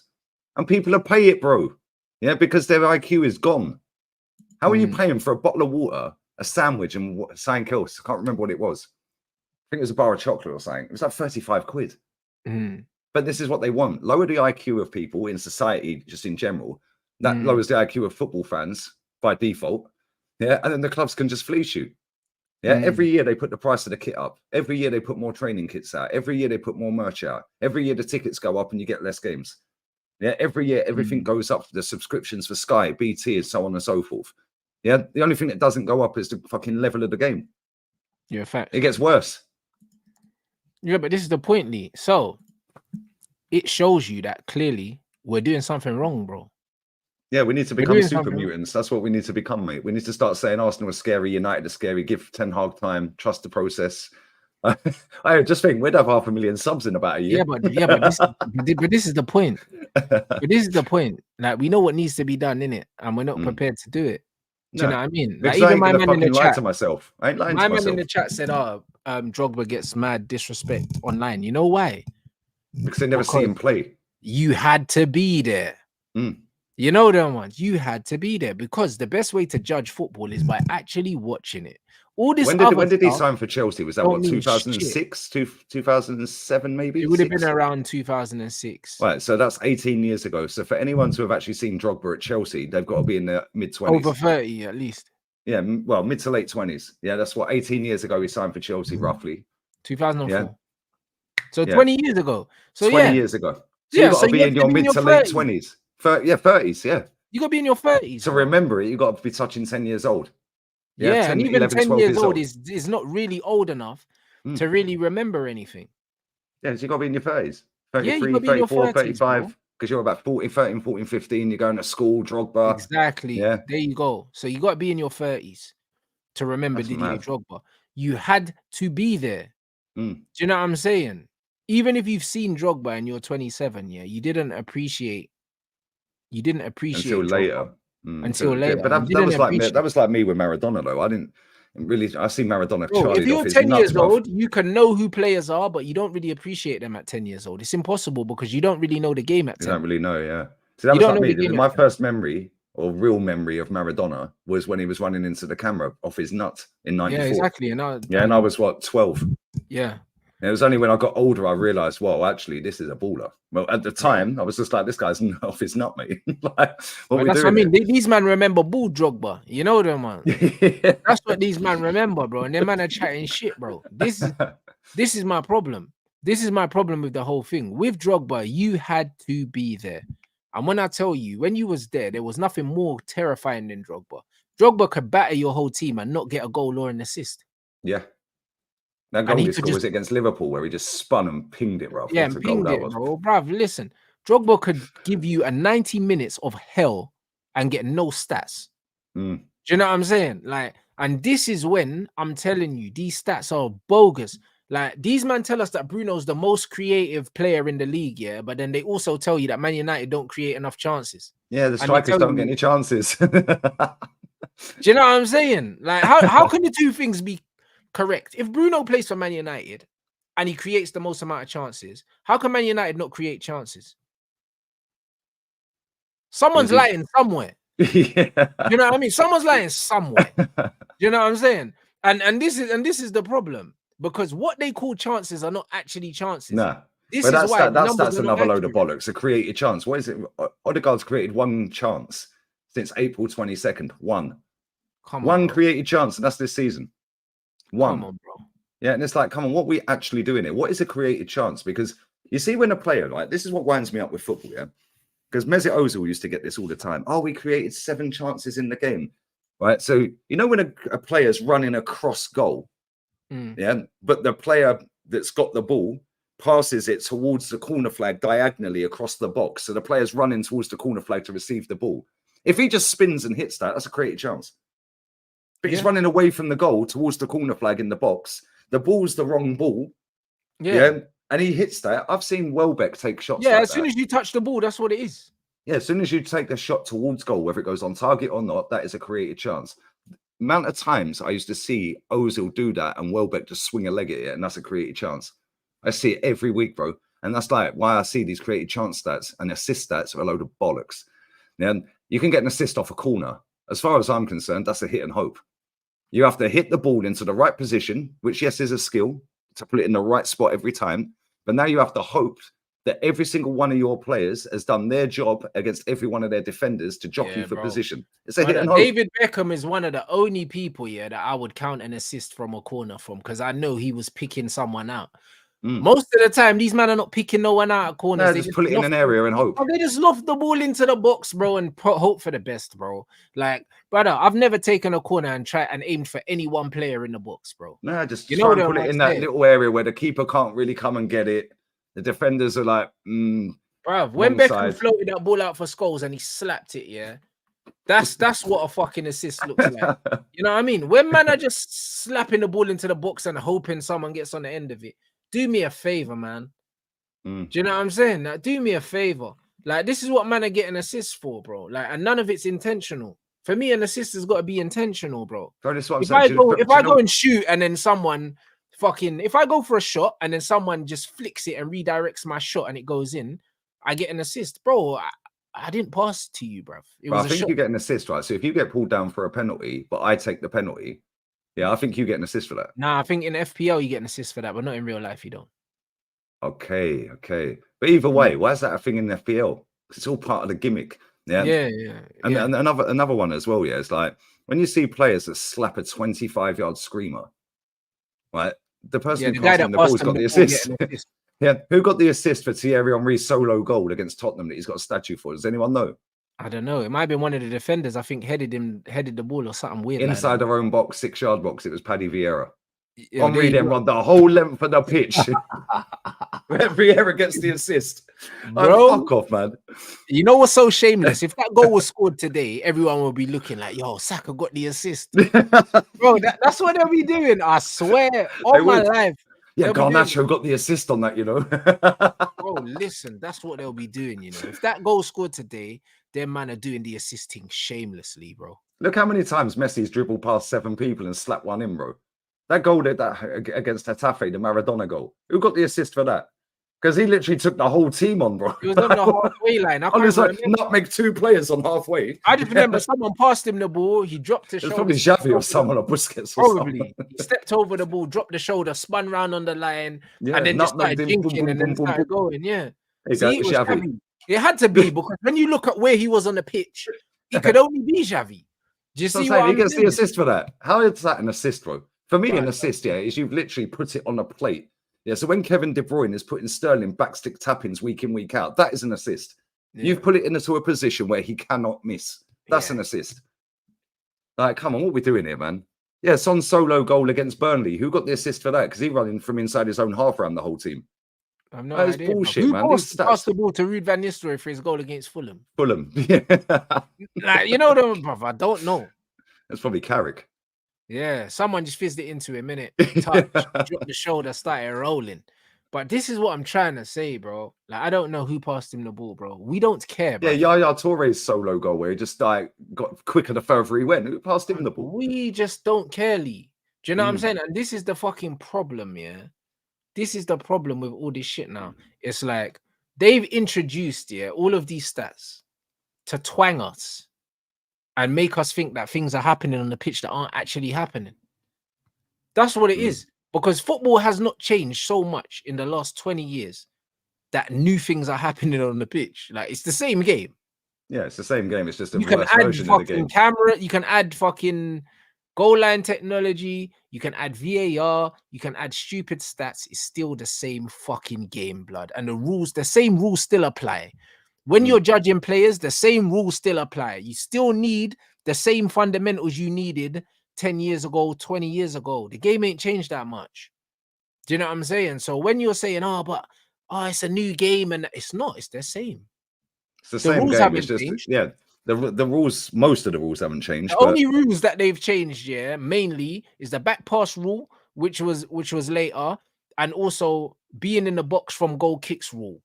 Do you know what I'm saying? And the offside rule has slightly changed. They change it all the time, interfering with play, not interfering. Yeah. I mean, and clear daylight between the that's players. it. But the fundamental things have stayed the fucking same, blood. Do you know what and I'm this saying? Is what I'm saying. It's not rocket science football. Put the ball in that net and keep it out of that net, mate. Get the ball and pass it to someone that's on your team. Yeah, do that as quick as you can. Yeah, and make sure when you lose the ball, you get it back as quick as you can. Job done. It's not fucking. It's not rocket science, bro. Yeah, I see a clip. I don't know if you see it on Twitter yesterday. Somebody put, what has Pep done to the game or something? And it was like some under-7 girls team or something, bopping the ball around. Popping it, passing across their own box and that, bro. I see it in America. That was some wavy goal, though. I can't lie. The finish was sick. Yeah, dropped the shoulders, sat the keeper, and put it in. But it's like. But it's not what Pep's. That's not what Pep. This winds me up. It's like people always blame Pep. No, it's not Pep. Yeah, it's people trying to replicate what Pep's doing. Yeah, it's like it's not just Pep Guardiola. It's kind of like. But even Pep didn't start this ball, bro. This is nothing new. Cruyff was doing it. Yeah, but this is the point. Pep's getting all the credit for it. But the thing was, yeah, you know what it is? It's society, Lee. Nobody can think for themselves now. That's all it is. So back in the day, there used to be loads of people that had different ideas of how to play football, and they would stick to it. The reason why people call Sam Allardyce a dinosaur is because he refuses, to budge from his philosophy of football. He's not Tony wrong. Pulis, another one. Yeah. They're not wrong, bro, because there's loads of different ways to play football, bro. Do you know what I'm saying? There's no reason why there can't be a hybrid of all of them. Do you know what I'm saying? There's different tactics that work better against different teams, bro. Like, I love to play football on the ground, but if I play against Jurgen Klopp's Liverpool, I'm not playing hoofball. Yeah, you're kicking that high. Same against City. I'm hoofing it, bro. Edge of the box and hoof it. Bruv, I'm hoofing it, and I'm winning the game. Who cares? You know them ones there? Like, who cares, bro? I watched Man United get pressed out of their socks against Liverpool the other day, and at no point did we just go long for like 15 minutes. And you've got a striker up front who could hold the ball up. Bro, we got a 6'4" striker up there, starving, bro. I'm telling this guy, brother, head to the left wing, and I'm pinging diags. Every goal kick is going to the left wing, every single one. And then when he flicks it on Rashford, you're running off him. I'm telling Rashford, make sure that you're close enough to touch him. Yeah, and we're doing that. Yeah, now you've got a 2-on-1 against Trent on that side. Now you drag a centre back over that side. Now your midfielder runs through. It's not rocket science, is it? Bro, I'm saying you two, you're chilling up there every time you get a goal kick. Flick the header on, Rashford runs off the back of him. And you know what's going to happen? Square it back into Bruno, bang, goal. Liverpool are going to retreat 20 yards after I do that 5 times. Oh, facts. That's what they're going to do. What? They're going to keep coming forward if they know I'm going long? No, they're going to drop off. Naturally. Do you know what I'm saying? Naturally, they'll drop off, because why are you coming forward to press me if you know the ball's not going to be played out? But this is another thing as well I don't get, right? You see when people are popping this ball around here, around the back, and they're getting press. And losing the ball and conceding. And then they do it again. But it's like, do you know what? When they're trying to pop the ball around, when you're so good at doing it and you very rarely lose the ball and concede, why don't these teams just go, fuck it, we'll retreat to the halfway line? Yeah, now what they're going to do? They're just going to stand there popping it around their own half for 10 minutes. No, you've got to come forward rather than we press you. Yeah, but Lee, this is the point, though, bro. That's what you're supposed to do against these teams. You do it in futsal all the time.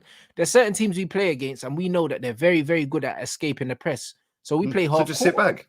We just play half court and say, you know what? We're not going to jump you on your first touch, because you play to get out the pressure and you like to break quickly. So we're going to take that away from you, and we're going to wait for you at the half court. And then exactly. Cool.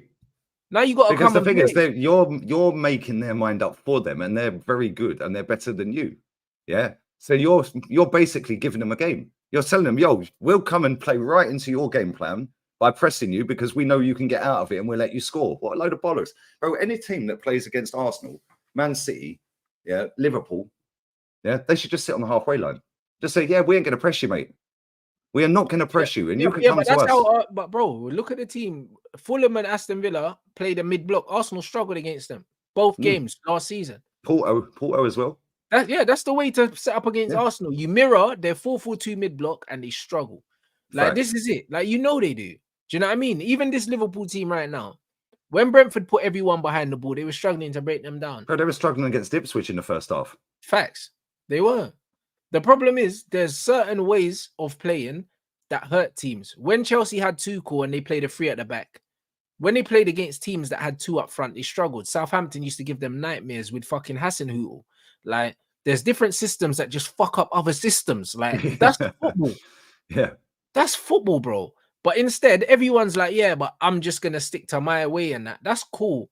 I like that in the modern game for certain managers. But me personally, as a coach, yeah, I wouldn't just play one way. I wouldn't. I don't believe No, you have to shook up the opposition. But this is I why don't Unai believe Emery is so good. Unai Emery, you know, in Europe's going to play 4-4-2.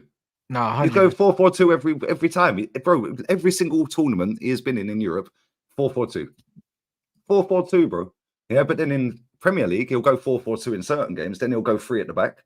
Yeah, and he'll go a 5-3-2. Yeah, then he'll go a 4-2-3-1. Yeah, then he'll go a 4-3-3. Yeah, and that is why he got so many good results at Aston Villa last season. Yeah, because he adapts to the team he's playing. Sometimes it don't go to plan. Yeah, and he gets doesn't panned. always play that mid block. Sometimes he presses high. Yeah. Sometimes he presses high and plays on the halfway line. Sometimes he plays behind the halfway. Look at the way he bopped Man City off the park at his own ground. And then we went there and he bopped us off the park the following week. Absolutely took us both apart. Bro, I've never seen Man City get taken apart like that. Yeah, by a Premier League team anyway. Yeah, they were fucking insane that day, Aston Villa. Yeah, and it's like, why? How comes he can play them off the park? I think that was actually, I don't think Rodri played that day. But even so, look at the squad compared to Aston Villa's, bro. Yeah, and he absolutely carved them to shreds every time they got the ball. And this is why I rate Klopp, yeah, because when Klopp played Man City, firstly, he's got a better win record against Pep than Pep has against him. Yeah. And he actually took the game to them. When we play against them, we just sit back and go, oh, go on then. Yeah, we're trying to hit you on the break. No. Yeah, mix it up. Do something. Like, don't try chasing them. I see it every time we go to the Etihad, bro. We have Odegaard, the first press is the trigger. Yeah, then he's telling everyone, come on. And then all of a sudden, boom, straight through the middle. They're gone. Yeah, every time. We fall into the trap every year against them. Yeah. And it's jarring. Yeah, how about just sit on the halfway? Yeah, Rodri was suspended, you're right. Yeah, how about just sit on the halfway line at the Etihad and say, well, go on then. What are you going to do now? But that's how you play against Arsenal. And you know what I like about Emery as well? He don't give a fuck. He'll go long. And he'll go long and play Watkins. Like, he'll Watkins down the channel, yeah. Long ball thing. Like, he'll do it. Like, and it works. It worked against you lot. But that's because he's a proper old school manager and he knows he's not as good as some of the managers he's coming up against or the teams he's coming up against. Like, he knows he's not better than Pep. Yeah, he knows he ain't better than Pep. Who is better than Pep? Let's just be real with it. But he knows he's not better than Arsenal in terms of the team he's got. Yeah, how comes he always seems to get a result against us? Or 9 times out of 10 he gets a result. Why? Because he's a good fucking manager, mate. A good coach. True. Yeah, and he can adapt to every scenario. Yeah, it don't work sometimes. Didn't work the other day. But if Ollie Watkins took his chances, we're 2-0 down. Facts. Oh, easy. Yeah, let's just be real with it. Easy, the first one especially, he's got to bury that. That's a game that you should have lost, mate. Yeah. Yeah, it's a game that you should have lost. If we had gone 1-0 down in that game, there ain't no way we were coming back from that. No because way. I see the way we were playing. We got fucking lucky in that game. Yeah, if we went 1-0 up, and the save from Raya, to be fair, he was off balance. Watkins, he should have buried it. He didn't get enough power on it. Though, man. He's got a score in it, but the first one, he should have buried that, bro. That's bread and butter for a striker of his quality.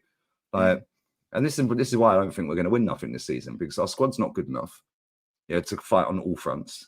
Yeah, what do you think about that? Because apparently this is the smallest squad that you've had, bro. How have we got a smaller squad?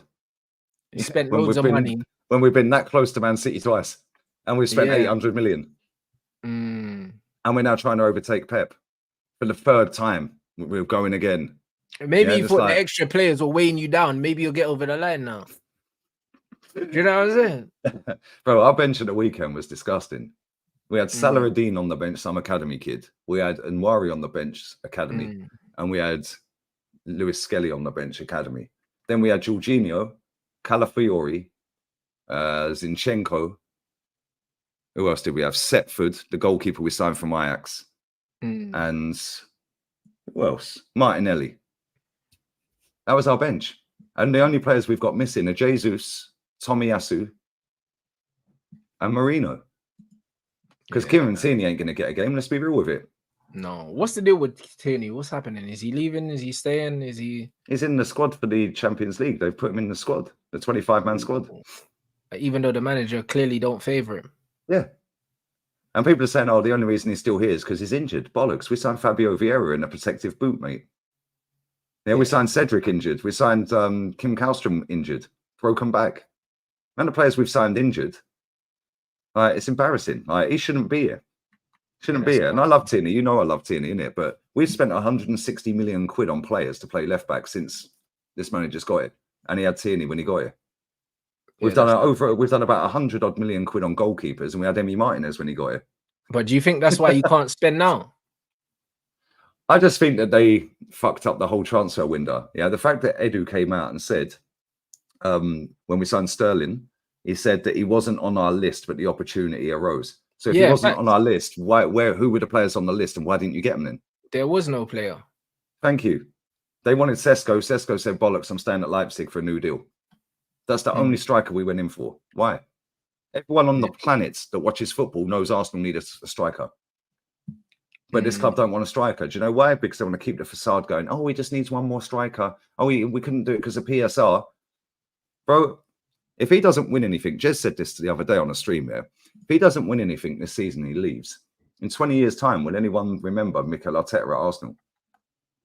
I think they will. They will, but only the people that lived through it. Do you know what I mean? He wouldn't have left a legacy. That's what I'm saying. Does anyone remember Poch? Like, oh well, yeah, Poch got champions. Whoop he fucking do. He didn't. Yeah, like what do we remember about Poch? We just remember that he had Tottenham playing good football. That's all we remember. Yeah, good football. You know couldn't win nothing. Yeah, that's it. That's all we remember. Dele Alli and that. That's all we remember. Yeah. We don't really remember him. Harry Kane, Dele Alli. Who was the other one? The other one there. Ericsson was there. Ericsson, yeah. It was Dembele. That's the one. Dembele. But we just remember the football. We don't really remember much. Like we just remember the era. Do you know what I'm saying? Because Tottenham became less of a laughing stock. That's all it was. But this is the thing. Yeah, I see a tweet the other week. Yeah, it was a quality tweet this lad put out. He goes, "What's the difference between Arteta since he's won an FA Cup and Poch's Tottenham?" And then he went ... about £500,000 Yeah. No, yeah, you're right. They went 500 odd days without signing a player, bro. We've done 800 million quid, and that is the state of our squad. That's facts. It's embarrassing, bro. We've not got a striker. We've not got a striker. We've not got a proper midfielder to sit next to Declan Rice. Yeah, Thomas Partey's on his last legs. Let's be real. Yeah, as much as I like Thomas Partey, he's done, bro. He's done. Yeah, Odegaard ain't it. Yeah, he's a decent player, but he ain't the guy for me, bro. He ain't the guy that's going to elevate us and go, right, we're winning this. Yeah, not a single final in 4 years. Spot on. Big up with you, bro. Not a single final. Fuck. Bro, like, he's been to one final in 5 years. He's been at the club 5 years in December. He's been in one final. Bro, brother, man saying it's gone under the radar how badly it's spent. It's gone under the radar that you, man, ain't been in a final in 4 years and you spent 800 million. Bro, do you know what's even more, man? This is what I'm saying, bro. Bruv, I don't think Man United could get away with that. I don't think Chelsea could get away with that. Everyone's talking about how much money we spend. Every time they look at Man United, yeah, they're always adding the add-ons and doing all this bullshit every time they sign someone. They do that with us. Do you know what I mean? With Chelsea, everyone's like, how could Chelsea afford to spend this money and talking about their money and that, bro? Bruv, no cup finals in 4 years, bro. And the 800 million, bro, it's not spoken about enough, bro. Poch got to a final last season and a semi. Do you know what I'm saying? No final. Do you know what's even more mad of a stat, yeah? Since he won that FA Cup, which was 5 FA Cups ago, yeah? 5 FA Cups. Soon to be 6 FA Cups ago, but it's 5 as it stands, yeah? He's only won 2 FA Cup games ever since. So he won the FA Cup. 4 FA Cup campaigns later, he's won 2 games. Because we got knocked out in the 3rd round twice.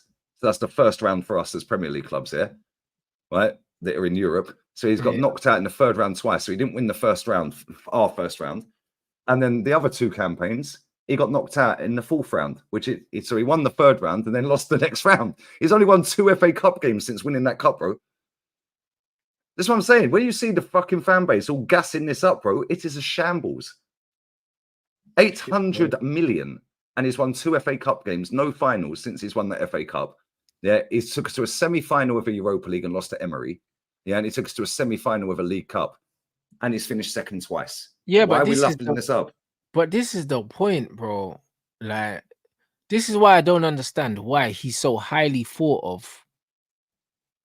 PR, mate. PR. Right. But this is what I'm saying. How's he so highly thought of it? But you know, PR is a mad thing in the game, yeah. Because look at the way Chelsea's fan base here have gone from the elite mentality 2.5 years ago under Roman to how they're all lapping up the crap they're doing now. Yeah, that's how PR has been spun in 2 years at Chelsea to absolutely slap that fan base in half. But even with Chelsea, I still think there's a base level of certain acceptance at Chelsea that they're not willing to take, bro. Like most of them wanted Pochettino out, bro. Even though he finished where he was. But you still have the high standards lot. But then now you've the other high standards. Oh, there's more mutants. Yeah, listen, I know there's more mutants, and that is because the constant PR. I think that's more the younger guys are the mutants, innit? Like I think a lot. Yeah, but bro, they shouldn't be. That's my point. They've grown up watching Chelsea win everything. They should have high standards still. They should say no, this is crap, bro. No, you're right, but also them man grew up in the participation trophy era. You know them man, and this is what it is. Whereas I grew up where either you won or you lost. Yeah, or you lost. There was no, you get me. That was it. So I just think that it comes down to a mentality. Do you know what I'm saying? I think it comes down to a mentality, bro. But actually, the Chelsea fans, they're the closest thing in this country to upholding standards that I've seen, bro. Do you know what I'm saying? Because United, at least they're having a go as well. Isn't it? United guys spent all that money. At least they're trying to do something. Yeah. The United guys are pathetic. Do you know what I'm saying? I get called toxic and negative, for trying to uphold standards. Or they're saying, "Oh, that was the old Man United, bro." Get fucked, man. Man United still Man United, bro. It's just been infested with mutants. Oh, Man United was supposed to be the Real Madrid of England. Facts. And not just because of like the trophies and whatever, the expectations man's talking about. I'm not talking about the because you had a manager at the football club that did not accept losing. But this is it. Yeah, and then you got that manager decided enough's enough. I've done my time. I've got all my trophies and all of this and that. Yeah, and then he's a massive part of why your club's fallen off a cliff, giving it to Moisey. Bro. You should have known at that point. That when he stood on the pitch and he said that. When he stood on the pitch and said that, right, everyone should have booed that, but they didn't because it's Sir Alex Ferguson. And but the thing is, but bro, like even the fans, to be fair, they let Sir Alex Ferguson have his thing, and within 6 months, we got this fucker out of it. Do you know what I'm saying? And he still won the fucking Community Shield, didn't he? I know, but that's what I'm saying. But the point is, he still got man out of there in 6 months, bro. That's when United was serious. Do you know what I'm saying? We're not serious no more. And that's the thing. The last time Man United was serious was when you had Jose. John Obi Mikel, is cooking their striker. Man United's fucking ex-players are a disgrace, bro. They're enabling all this bullshit, bro. These man be sucking off all these dead players. I saw that Scrub Matic came out saying, "Oh, we should have kept McTominay." Shut up. Mate, Arsenal do this. Ray Parlour, Righty, Martin Keown. Yeah, Manu Petit, yet again, standing ovation, my friend. Yeah, Manu Petit is the only one really who cooks this football club on a regular basis. Yeah, he was cussing that transfer window, bro. Yeah, he's going, this is a disgrace. This is their transfer window. Like when they're trying to overtake Man City. Is that what they're doing? It's almost like they're just happy to be in top 4. Well, it is. That's what we are happy with. Yeah, we spent enough money over the last 4 years to get in the top 4 for the next 4 years from now. Because let's be real, Tottenham ain't getting in there over us. Yeah, like they might get in there, but it ain't going to be over us finishing 5th. Yeah, you lot ain't going to get in there over us finishing 5th. Yeah, who else? Chelsea ain't getting in there over us finishing 5th right now. Yeah, because we are still one of the best teams in the league, but we're just not good enough to win the league. Yeah, so we're going to be in the top 4 for the next 2-3 years, 4 years maybe, and we don't need to go and spend the money, that extra 100 million for a striker, to go and overtake Man City. Why would we? You get an extra few million quid if you win the league. Yeah, it's not worth spending the money, bro. I worked it out the other day, with wages and fee. For 29 and for Declan Rice, it's 300 million quid over the length of their contract with the fees that we spent on them. Flip. 300 million pounds for them two, for their wages and for their fee over the length of their contracts. It's over 300 million. I think it was like 302 million or something. It's like, What 300 million quid. And I'm sitting here being told I'm negative because I earn a few quid on YouTube. Cussing the club out. Bro, they're running around taking 1,700 quid an hour, every hour for 5 years. Yeah, but Lee, this is why you can't listen to these, man, bro. Well, I don't. That's why that's why I'm told I'm toxic and negative and hated. Yeah, bro, it's crazy. Ignore him, bro. But crazy.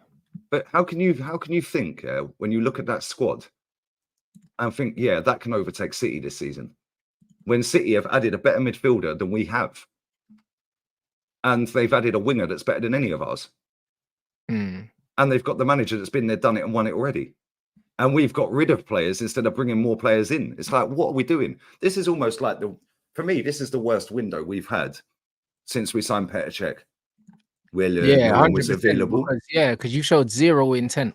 Yeah. Zero. And the Sterling thing only happened because it came available. You were happily going to go into the season even without him.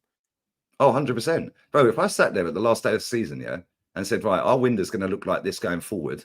Yeah, when the window shuts, we're going to get Raheem Sterling. Yeah, we're going to have Mikel Merino. We're going to have Calafiori. They'd be like, who? And they wouldn't know who that is. They wouldn't. Nobody watches Bologna, bro. I know you do, but nobody else watches them, really, in comparison. Oh, and we're going to go and get Norbert. Who's Norbert? Oh, the Bournemouth goalkeeper. The backup goalkeeper for Bournemouth, Norbert Neto. Yeah, every single person in my chat would have said, you're a madman. Where's the men in white coats? Put him in a padded cell. You're negative. You just don't like the club. You're toxic. Fast forward 3 months, and that's our transfer window, and this lot is sucking it off. And how are we doing here, bro? How have we done 800 million quid, bro? And that is our squad. Yeah, it's nasty. It's embarrassing, mate. And I'll tell you something now, when he does go, and he will at some point, he will not be the manager of this club. How are they going to dress up another project? A process? They're not. They're going to have to wheel out a legend, you know what I mean? They might give the job to Rai. They'll Nah, you're taking the piss. They'll probably give it to fucking Jack Wilshere or Mertesacker. Like, it wouldn't surprise me. Double duo, Wilshere and Mertesacker. I don't know, bro. It's Paddy Vieira. Like, do you know what I mean? Like, bro, why don't they just do what they're supposed to do? It's so jarring, because I don't want to be sitting there moaning every day about it. Yeah, it's like if they had gone out there and bought Elise, bought Ivan Toney, bought Paulinho, and then bought Calafiori, I'd say, yo, we're going to win the title. And I'll be sitting here gassed, even though we drew at Brighton. We wouldn't have drawn up against Brighton if we had done that. Yeah, because our striker would have put the ball in the back of the net. Do you know what I'm saying? Yeah, and instead I would be sitting here hyped going, yo, this is our season. I think we're going to do it now. We've got Elise, he could play at 10. So if Odegaard's injured or dropping off the cliff, we can play him at 10. We can swap him with Saka. We've got Tony up front. We can rotate him with 29. We can play 29 in midfield for certain games if you want. But we've got Paulinho, we've got Declan Rice, we've got Thomas Partey. We're good to go. Yeah, and then we've got Calafiori. Happy days. Bro, I would be sitting there going, yo, we're going to win the title. And it would have cost the same flipping dough there or thereabouts, bro. No, fact. Bro, you man are averaging a trophy every 5 years. Bro, it's embarrassing, mate. It's actually embarrassing, mate. Do you know what? I've seen Arsenal win 17 trophies, in 36 years supporting this football club. 17. That's nearly one every 2 seasons. And this club have gone over 4 years without a trophy. Is this they win. Is this the 4th year or the 5th year? Because you're due by Christmas, he's gone 4.5 years without a trophy. So that means but he's been here 5 years at Christmas. So that means you're due a trophy next season. This season. If it's 5 years, it's this season. Because it's 5 years he's been here at Christmas. Okay. Well, then you're due. No, but he's got one already. Oh, yeah, cool. So, next season. So, next season, you're due another show.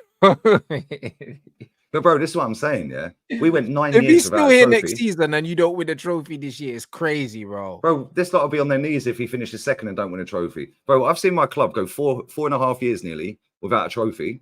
And I've also seen us go 9 years without a trophy under Wenger. And I've still seen 17. That's 13 years, bro. 13.5 years without a trophy in 36 years supporting the club.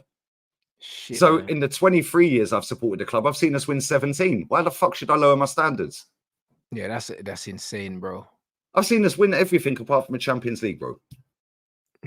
That's everything apart from a Champions League. Yeah, why should I drop my standards? We went 9 years and we've gone 4.5 years, and I've supported the club for 36. So 23 years, 13 years we didn't win anything. Yeah, or 13 years we went without a trophy. But in the other 23 years, I've seen 17 trophies.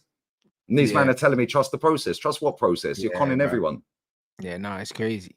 Especially when you're old enough to have seen Arsenal move from Highbury in the quest for trophies.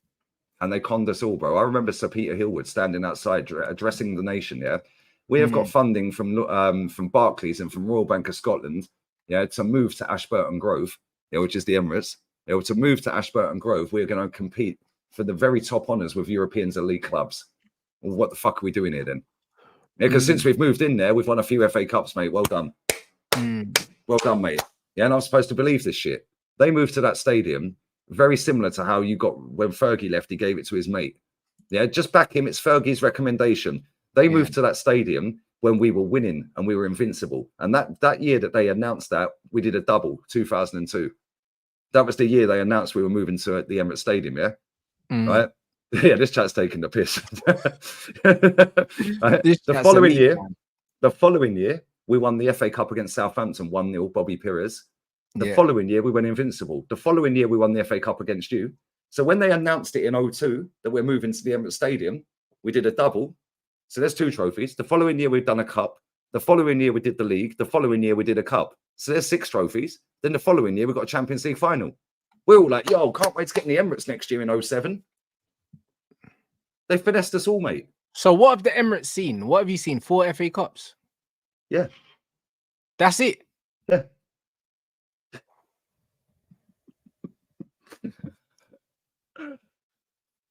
It's a joke, isn't it? It is actually a piss take, bro. 4 FA Cups, you know. Do you know what, yeah? Do you know what's crazy? Man City won 5 trophies in one season. Oh, man. Bayern Munich have won 6 in one season. Barcelona have won 6 in one season or 7 in one season, whatever it was. Yeah. Like, bro, do you know what? Getting away with murder. This is what I'm trying to say, guys. This is what I'm trying to say. Like, yeah, 09, yeah. 09. We got to a Champions League semi, yeah, against Man United. Rooney, Ronaldo, Tevez absolutely hammered us. Yeah, he battered us 4-1. Ronaldo scored a 40-yard free kick. And then you did that breakaway goal that Sky made into an advert and they took the ball away. So it was just them running. Do you remember? Yeah. Bro, that team that played in that Champions League semi-final against you lot was a younger squad than any squad Mikel Arteta has managed at this football club. And I didn't hear Wenger say youth project once. Yeah, facts. Yeah. Why? Because he just got on with it. Yeah. And as much as I think he's a massive issue as to why fucking football in general is binned in England, yeah, and crap in England because of top four and all that rubbish that he came out with. Yeah, I'll tell you something now. If we gave that man 800 million quid in the last 4 years, damn right he would have won something. Yeah, he would have had us balling out as well. Yeah, look at the way we were playing. Yeah, under him in our worst 5 years. Under him, the last 5 years. And do you know what's crazy? The last 5 years were his worst 5 years. Yeah, he finished 4th in an FA Cup. He finished 4th in an FA Cup. He finished 2nd in no cup, and then he finished 5th in an FA Cup. Then his last season, he finished 6th and we got rid of him. So in his last 5 seasons, he finished 4th, 2nd, 5th, 6th and won 3 cups. So they were his last 5. 5 years. Yeah, and that's better than the first 5. Thank you. A washed up Arsene Wenger won 3 trophies in 5 years, finished 4th, 2nd, 5th, 6th. But this is why that legendary video that I posted on my on my channel with Don Robbie at the boxing when I said to him, you man are going to regret sacking. Yeah, be careful what you wish for and all that, yeah? Be careful. I told him. Yeah, but you know what, Rants? He had to go, right? And I'll tell you why he had to go. He did have to go, but he had to go because he was getting stale. However, he was that good a coach. Even in his worst, he could still win us 3 FA Cups. Yeah, but the problem is not getting rid of Arsene Wenger. It was getting the proper manager. Yeah, it's underestimating what a job he was doing and finding someone of the level to replicate that. Do you see what I'm saying? They didn't do that. Do you know what I mean? In the time that we wanted to get rid of him, we could have had Pep, we could have had Klopp, we could have had Ancelotti twice. Unai Emery is of a level. That if he was given 800 million, he would have won you trophies, bro. Oh, bro, we would have won in Europe by now. He probably would have won the Champions League for fuck's sake. Multiple trophies under Unai Emery. You would have. Bro, he would have got us in the Champions League at the first or second attempt, yeah, with 800 million. Yeah. right? And right now, if he was at the manager of the football club, bro, guarantee we would have won something in Europe. Yeah, I don't think he would have won us a title, but this is where I'm not obsessed with titles. You can win other trophies. Yes, I'd love to win a league title. Of course I would. It's been too long. I'd love to win a Champions League. I've never seen one. However, go and win something. This is why I rate Klopp, because Klopp knew go for everything, something could stick. Yeah, and every year he went for every trophy, bro. How many finals did Klopp lose? Like he lost two in his first half season. He lost 2 Champions League finals. Yeah, he's lost other finals along the way. Yeah, and he's still won 7 trophies in 9 years. Why? Because he took every cup competition seriously and the league. There you go. But man out here saying Arteta's better than Unai. Based on what? He ain't done nothing. This is what I'm trying to say. That's why when I'll people be back in 1 minute. Yeah. That's why when people keep saying to me, "Oh, Rants, don't forget Arteta," when I'm talking about top managers, brother, he ain't done nothing. All he's proven to me is that he can copy Pep, copy Pep's homework and still fail the exam. That's all he's proven to me, bro. Like, man copied Pep's homework, died. Do you know what I'm saying? Copied Pep's homework, died again. Now he's playing 4 centre backs. The football's rubbish. Do you know what I mean? A man still died with dead football. This guy went from champagne to Prosecco, blood. Do you know what I'm saying? And he still ain't done nothing. Like, it's just not. Like, bro, what's there to rate, bruv? What's there to rate, bro? Do you get what I'm saying? Because the thing is, it's like he hasn't done anything revolutionary. The reason why I rate De Zerbi's football so high and I rate Motta's football so high is not because of trophies. It's because they're playing a style of football that I genuinely have never seen in my life. Like, I'm seeing something that's very, very different. Even Ange Postecoglou to a certain degree. When I watch, when I watch Ange play, his style of football is something that I don't really see replicated. He doesn't look like a cheap imitation of any manager. He looks like he's got his own style, and you could tell that his style was influenced by different managers. Arteta just looks like a diet Pep, bro. That's what he looks like, and that's just what it is. That's just what it looks like. It looks like a shit version of what Pep's doing. It doesn't look like it's his own thing, bro. So I don't really understand here. Like, I don't get what the hype is. I legit don't get what the hype is with the Arteta thing, bro. It looks like he's trying to do the Pep thing, just not as good. And even Maresca's thing looks a bit like Pep's. It don't look like his own thing. So until I see something that kind of differentiates them guys from other guys, they need to win stuff. They need to win stuff. When I look at Xabi Alonso, I see his own football. Xabi Alonso's football looks like nothing that I've really seen before. You could tell that he's interpreted a football and he's trying to do his own style. When you watch Xabi Alonso's football, it doesn't look like anything else. But that's like Girona. Yeah, but that's the point. He's got his own identity. But that's what I'm saying. When I look at Arteta, he looks like shit Pep. Yeah. Do you know what I mean? And even Maresca, they're calling him Pep Light, bro, because Diet Pep Light. That's what they call him, Diet Pep, because it just looks like Pep's, but not as good. Do you get what I'm saying? Yeah, when I watched a few games of Leverkusen last season, and you can see why they're so good and why they were winning, because they dominate, obviously, but they let you come onto them. They let you come onto them, and then they go, boom, see you later. Yeah, and the same with Girona. Girona's manager, their football, they actually played the best football for me. Yeah, last season. They played some very good football, to be fair to them. Yeah. You got not Donny van der Beek. What's his name? Daley Blind. Yeah. Daley Blind was basically playing left wing parts of the season because the way they float the system around, he's obviously playing centre back, but when in possession, he was on the left wing half the games, bro. Yeah, and everyone just filters around, bro. It's so fluid the way everyone just moves around. It's so good to watch. Same with Leverkusen, the way they all float around the pitch. Yeah, and it's like similar to Simeone, but in a different way.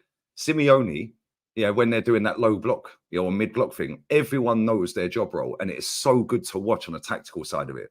Yeah, because you'll have Rodrigo de Paul just plugging a gap here, so now nobody can pass through them 2 centre backs because he's sat there. Then you'll have Koke sat there and you can't pass through there. Where are you going? Yeah, and as soon as one person goes to press, somebody else plugs that gap. So now you still can't go through. Bro, it's so fucking good to watch tactically. But on the flip side, Leverkusen and Girona were the best 2 teams to watch last season. Why? Because they're not copying Pep, bro. No, it's different. It's different. But that's why I appreciate Ange so much, because his football's different. Do you know what I'm saying? Because football's different, bro. Like, and that's what I rate. I rate managers that are doing it. Even Kieran McKenna. Kieran McKenna's football doesn't look like anyone else's football. Like, when I watch it, it looks like he's interpreted the game in his own way, because it's got a bit of the intensity, that British intensity. Do you know what I'm saying? But also, he does try and keep the ball in certain ways. So I like it, bro. Like, man's not on this copy and paste bullshit, bruv. It's boring, isn't it? Like, it's dead, bro. Like, Arsenal play boring football, yeah, and I don't mind being bored. I genuinely don't. Yeah, I've seen if you're winning trophies. Yeah, bro, George Graham bored the shit out of us all during the back in the day. Yeah, at the end of the season, when we picked up the League Cup and the FA Cup double, who cared? When we picked up a league at Anfield, did anyone care that he bored us all season? Did anyone care? Facts. Did anyone? In fact, in '91, we actually played some sick football that year. Like with Mercer and all that, yeah. But nobody cares, bro. If you're winning trophies, who gives a shit? Yeah, it's when you play that crap, boring football and don't win. But the thing is, this comes back to the Southgate thing. There's no personality in Arsenal's football. This is what it looks like. They're just going through the motion. Same with Southgate. There's no personality. Like the Nagelsmann thing. Nagelsmann is a hippie. But the one thing I liked about Nagelsmann was he got the German team. He looked at it. He said, yo, I'm going to play 2 10s because I've got Musiala and Wirtz.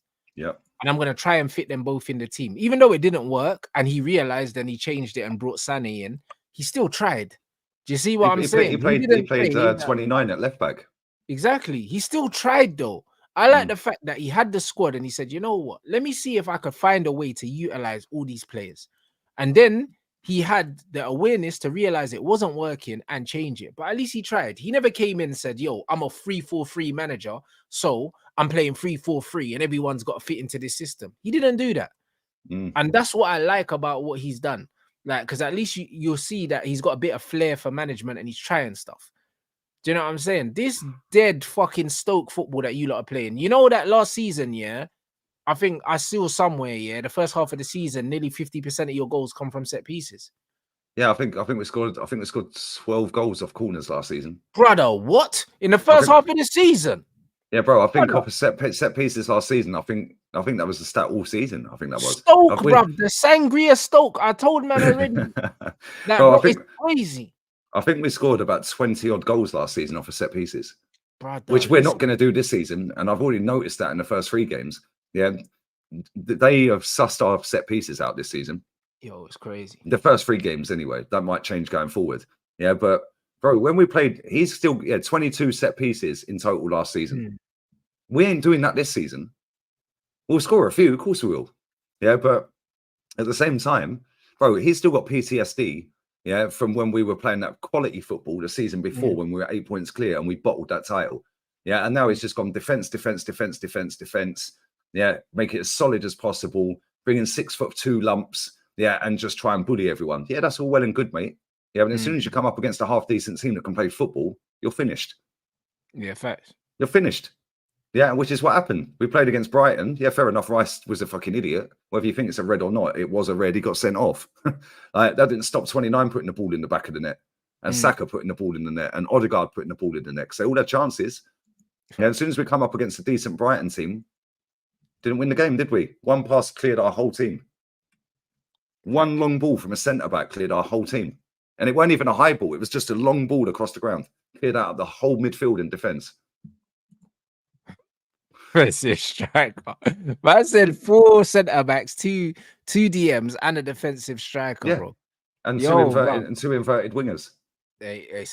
Brother, it's haram, innit? But you know what it is? If you win something this season, it will all be worth it. If you don't, I can't lie. He's got to walk the plank. If you had £1,000 right now to place a bet, would you be betting Arsenal to win anything this season? Because I ain't betting Arsenal to win nothing. They ain't winning fuck all, bro. Yeah. Let's just be real with it. They're not winning nothing. Based on previous patterns of behavior, you're not gonna do anything. And our squad's got thinner. Yeah, and based on how you started the season as well. I remember 2 seasons ago, you started like a house on fire. Yep. And I was worried. Do you know what I mean? And then you lot fell apart at the end. And then that's when all the people coming back to my chat, oh, Lee, you were right all along. Get out of it, man. It's not about being right or wrong. I want my team to win. The difference is I say what I believe. And I don't think we're winning anything. Yeah, we're not going to go for the cups. He's got a proven track record that he don't care about them cups since he won it. Yeah, he wants to go for the Champions League and the Premier League. We ain't winning either. Bro, when we played Tottenham on the 15th, right, in 9 days. Then we go to Atalanta away. There's no way you can afford to throw that game in the bin. Right. Yeah. Then we go to Man City away a couple of days later. If we get out of all 3 of them games unbeaten, we might have had a touch. Yeah. Yeah, but we have to get wins somewhere out of them 3 because 3 draws ain't good enough. Because if Man City go and win their next game and we draw with Tottenham, they're even further clear. They're already clear anyway. It's nasty. And then if we draw with them, they're still level clear. And don't forget Liverpool either. Do you know what I'm saying? Liverpool and Man City are the only team on with a perfect record at the moment. So, like, you've got a tough start to the season. And the thing is, if Arsenal have to be chasing City, they won't keep up. Do you know what I mean? Arsenal have to be in front. If they're chasing, they'll fall apart, man. Right. If we draw with Tottenham, I don't know who Man City's next game is, but if we draw with Tottenham, which is feasible, we beat them the last 2 seasons, granted. Yeah, but our record there's been poor apart from the last 2 seasons. And everyone keeps saying about Ange's high line. Oh, the high line. Yeah, do you know, their high line is pretty much level with Crystal Palace's. Yeah, everyone thinks this Ange ball. I've got the stats for this here. Somebody sent me this the other day. Arsenal have the highest high line in the Premier League. Yeah, I'm not even taking the piss, bro. Yeah, Man City's is second. And who's got the highest average possession? What's the here we go. Average possession as well? Because then we can see.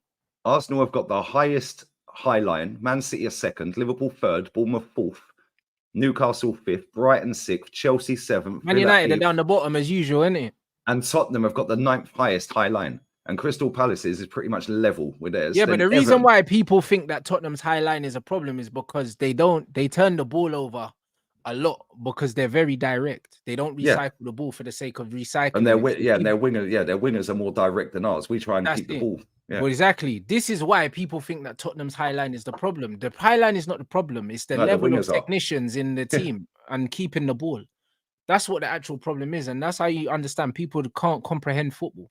Their wingers have been told, get down the wing and cross the ball. That's what they've been told to do. Yeah, our wingers don't get told that. They get told if you ain't got a ball to cross, just go back inside to Odegaard or to Ben White. This is the problem because Spurs turn the ball over, and then, like my man said, their rest defense ain't good enough. So because of that, it always looks like they're scrambling. Yeah, that's what it is. But it's down to possession. That's why when we look at the high lines and we actually look at the possession, the teams with the highest lines probably keep the ball the best. Well, look at Arsenal and Man City. They're the top 2 teams in the league for the highest line, and then Liverpool third. All 3 of them keep the ball better than anyone. Exactly, and all of their average possessions are going to be in the 60s probably. Yeah, I'd imagine City's is probably higher than ours, but all 3 of us are thereabouts. Us, Liverpool, and City.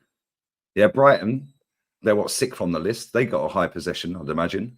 Exactly, of course. Bournemouth, another one. And under De Zerbi, Brighton, I think were top 3 for possession in the league. So Man United are right down below Burnley for this was from last because we're the turnover kings, bruv. That's what we are, bro. We're playing Bruno ball.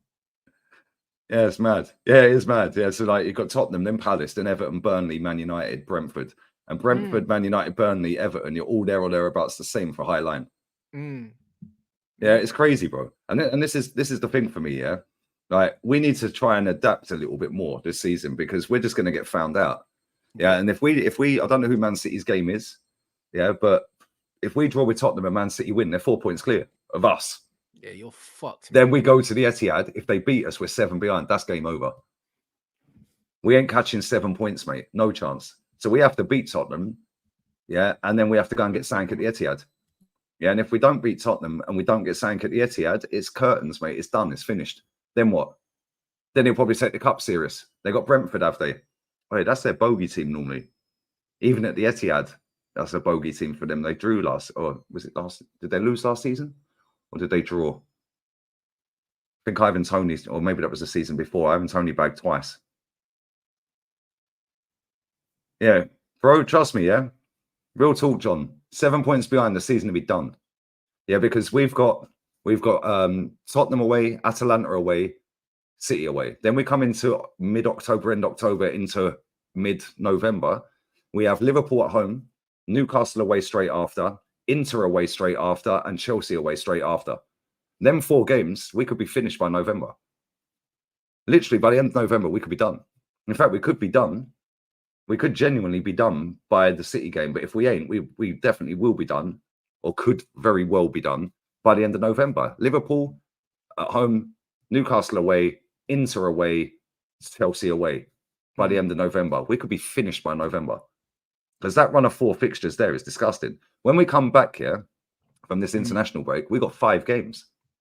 5. Yeah, it's nasty.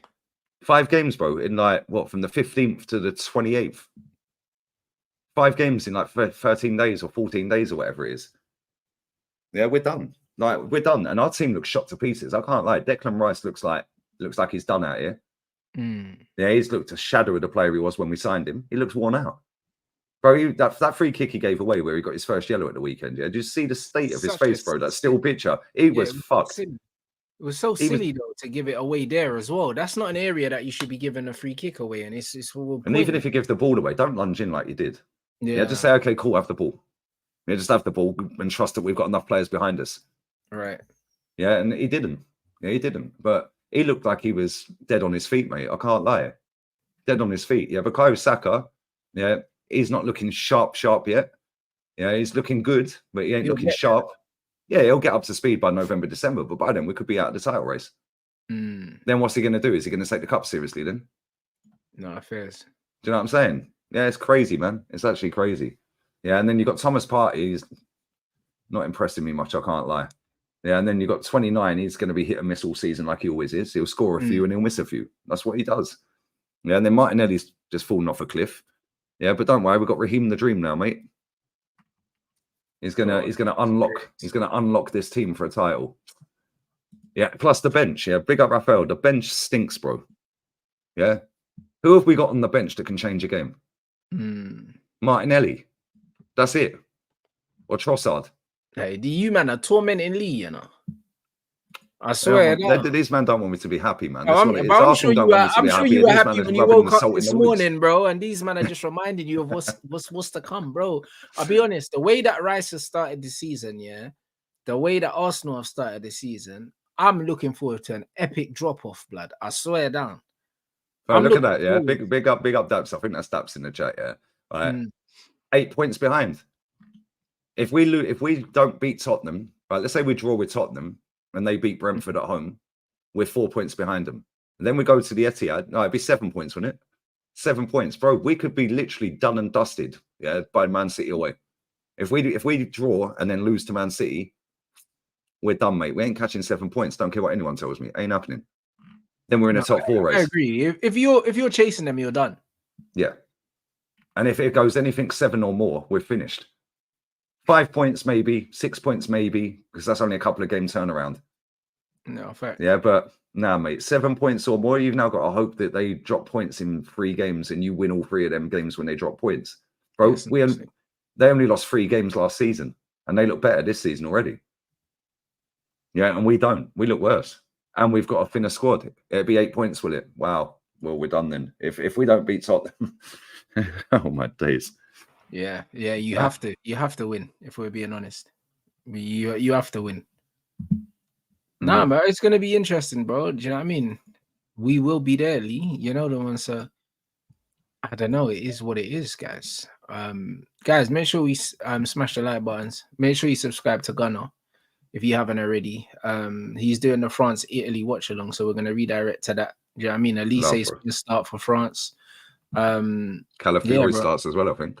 Oh shit! Well, there you go. Then California, bruv. Do you know what I'm saying? Yeah, man, I get to see some aura on the pitch. Do you know what I'm saying? That's what I'm saying. Like, bro, I got some chicken seasoned up, bruv, in my kitchen. I'm about to slap down the barbecue, bro, and I'm probably gonna watch the football as well. But bro, I need to cook and I need to eat, bruv. You know what I'm saying? So I got a couple of steaks as well, man. I might do some steak later. That's I got steak. I got steak in the fridge as well. But I don't know if I'll see after I eat my chicken if I want the steak, or that might have to be tomorrow, bruv. But you know what I'm saying? We're living people. Do you know what I'm saying? Big up the chat. Make sure we smash the likes as well. Let's get up. The target was 900. We're on 873 at the moment. So come on. You know what I mean? You lot can get us over the line. But yeah, big up everyone inside. Make sure you smash a like once you enter Elise stream, guys. And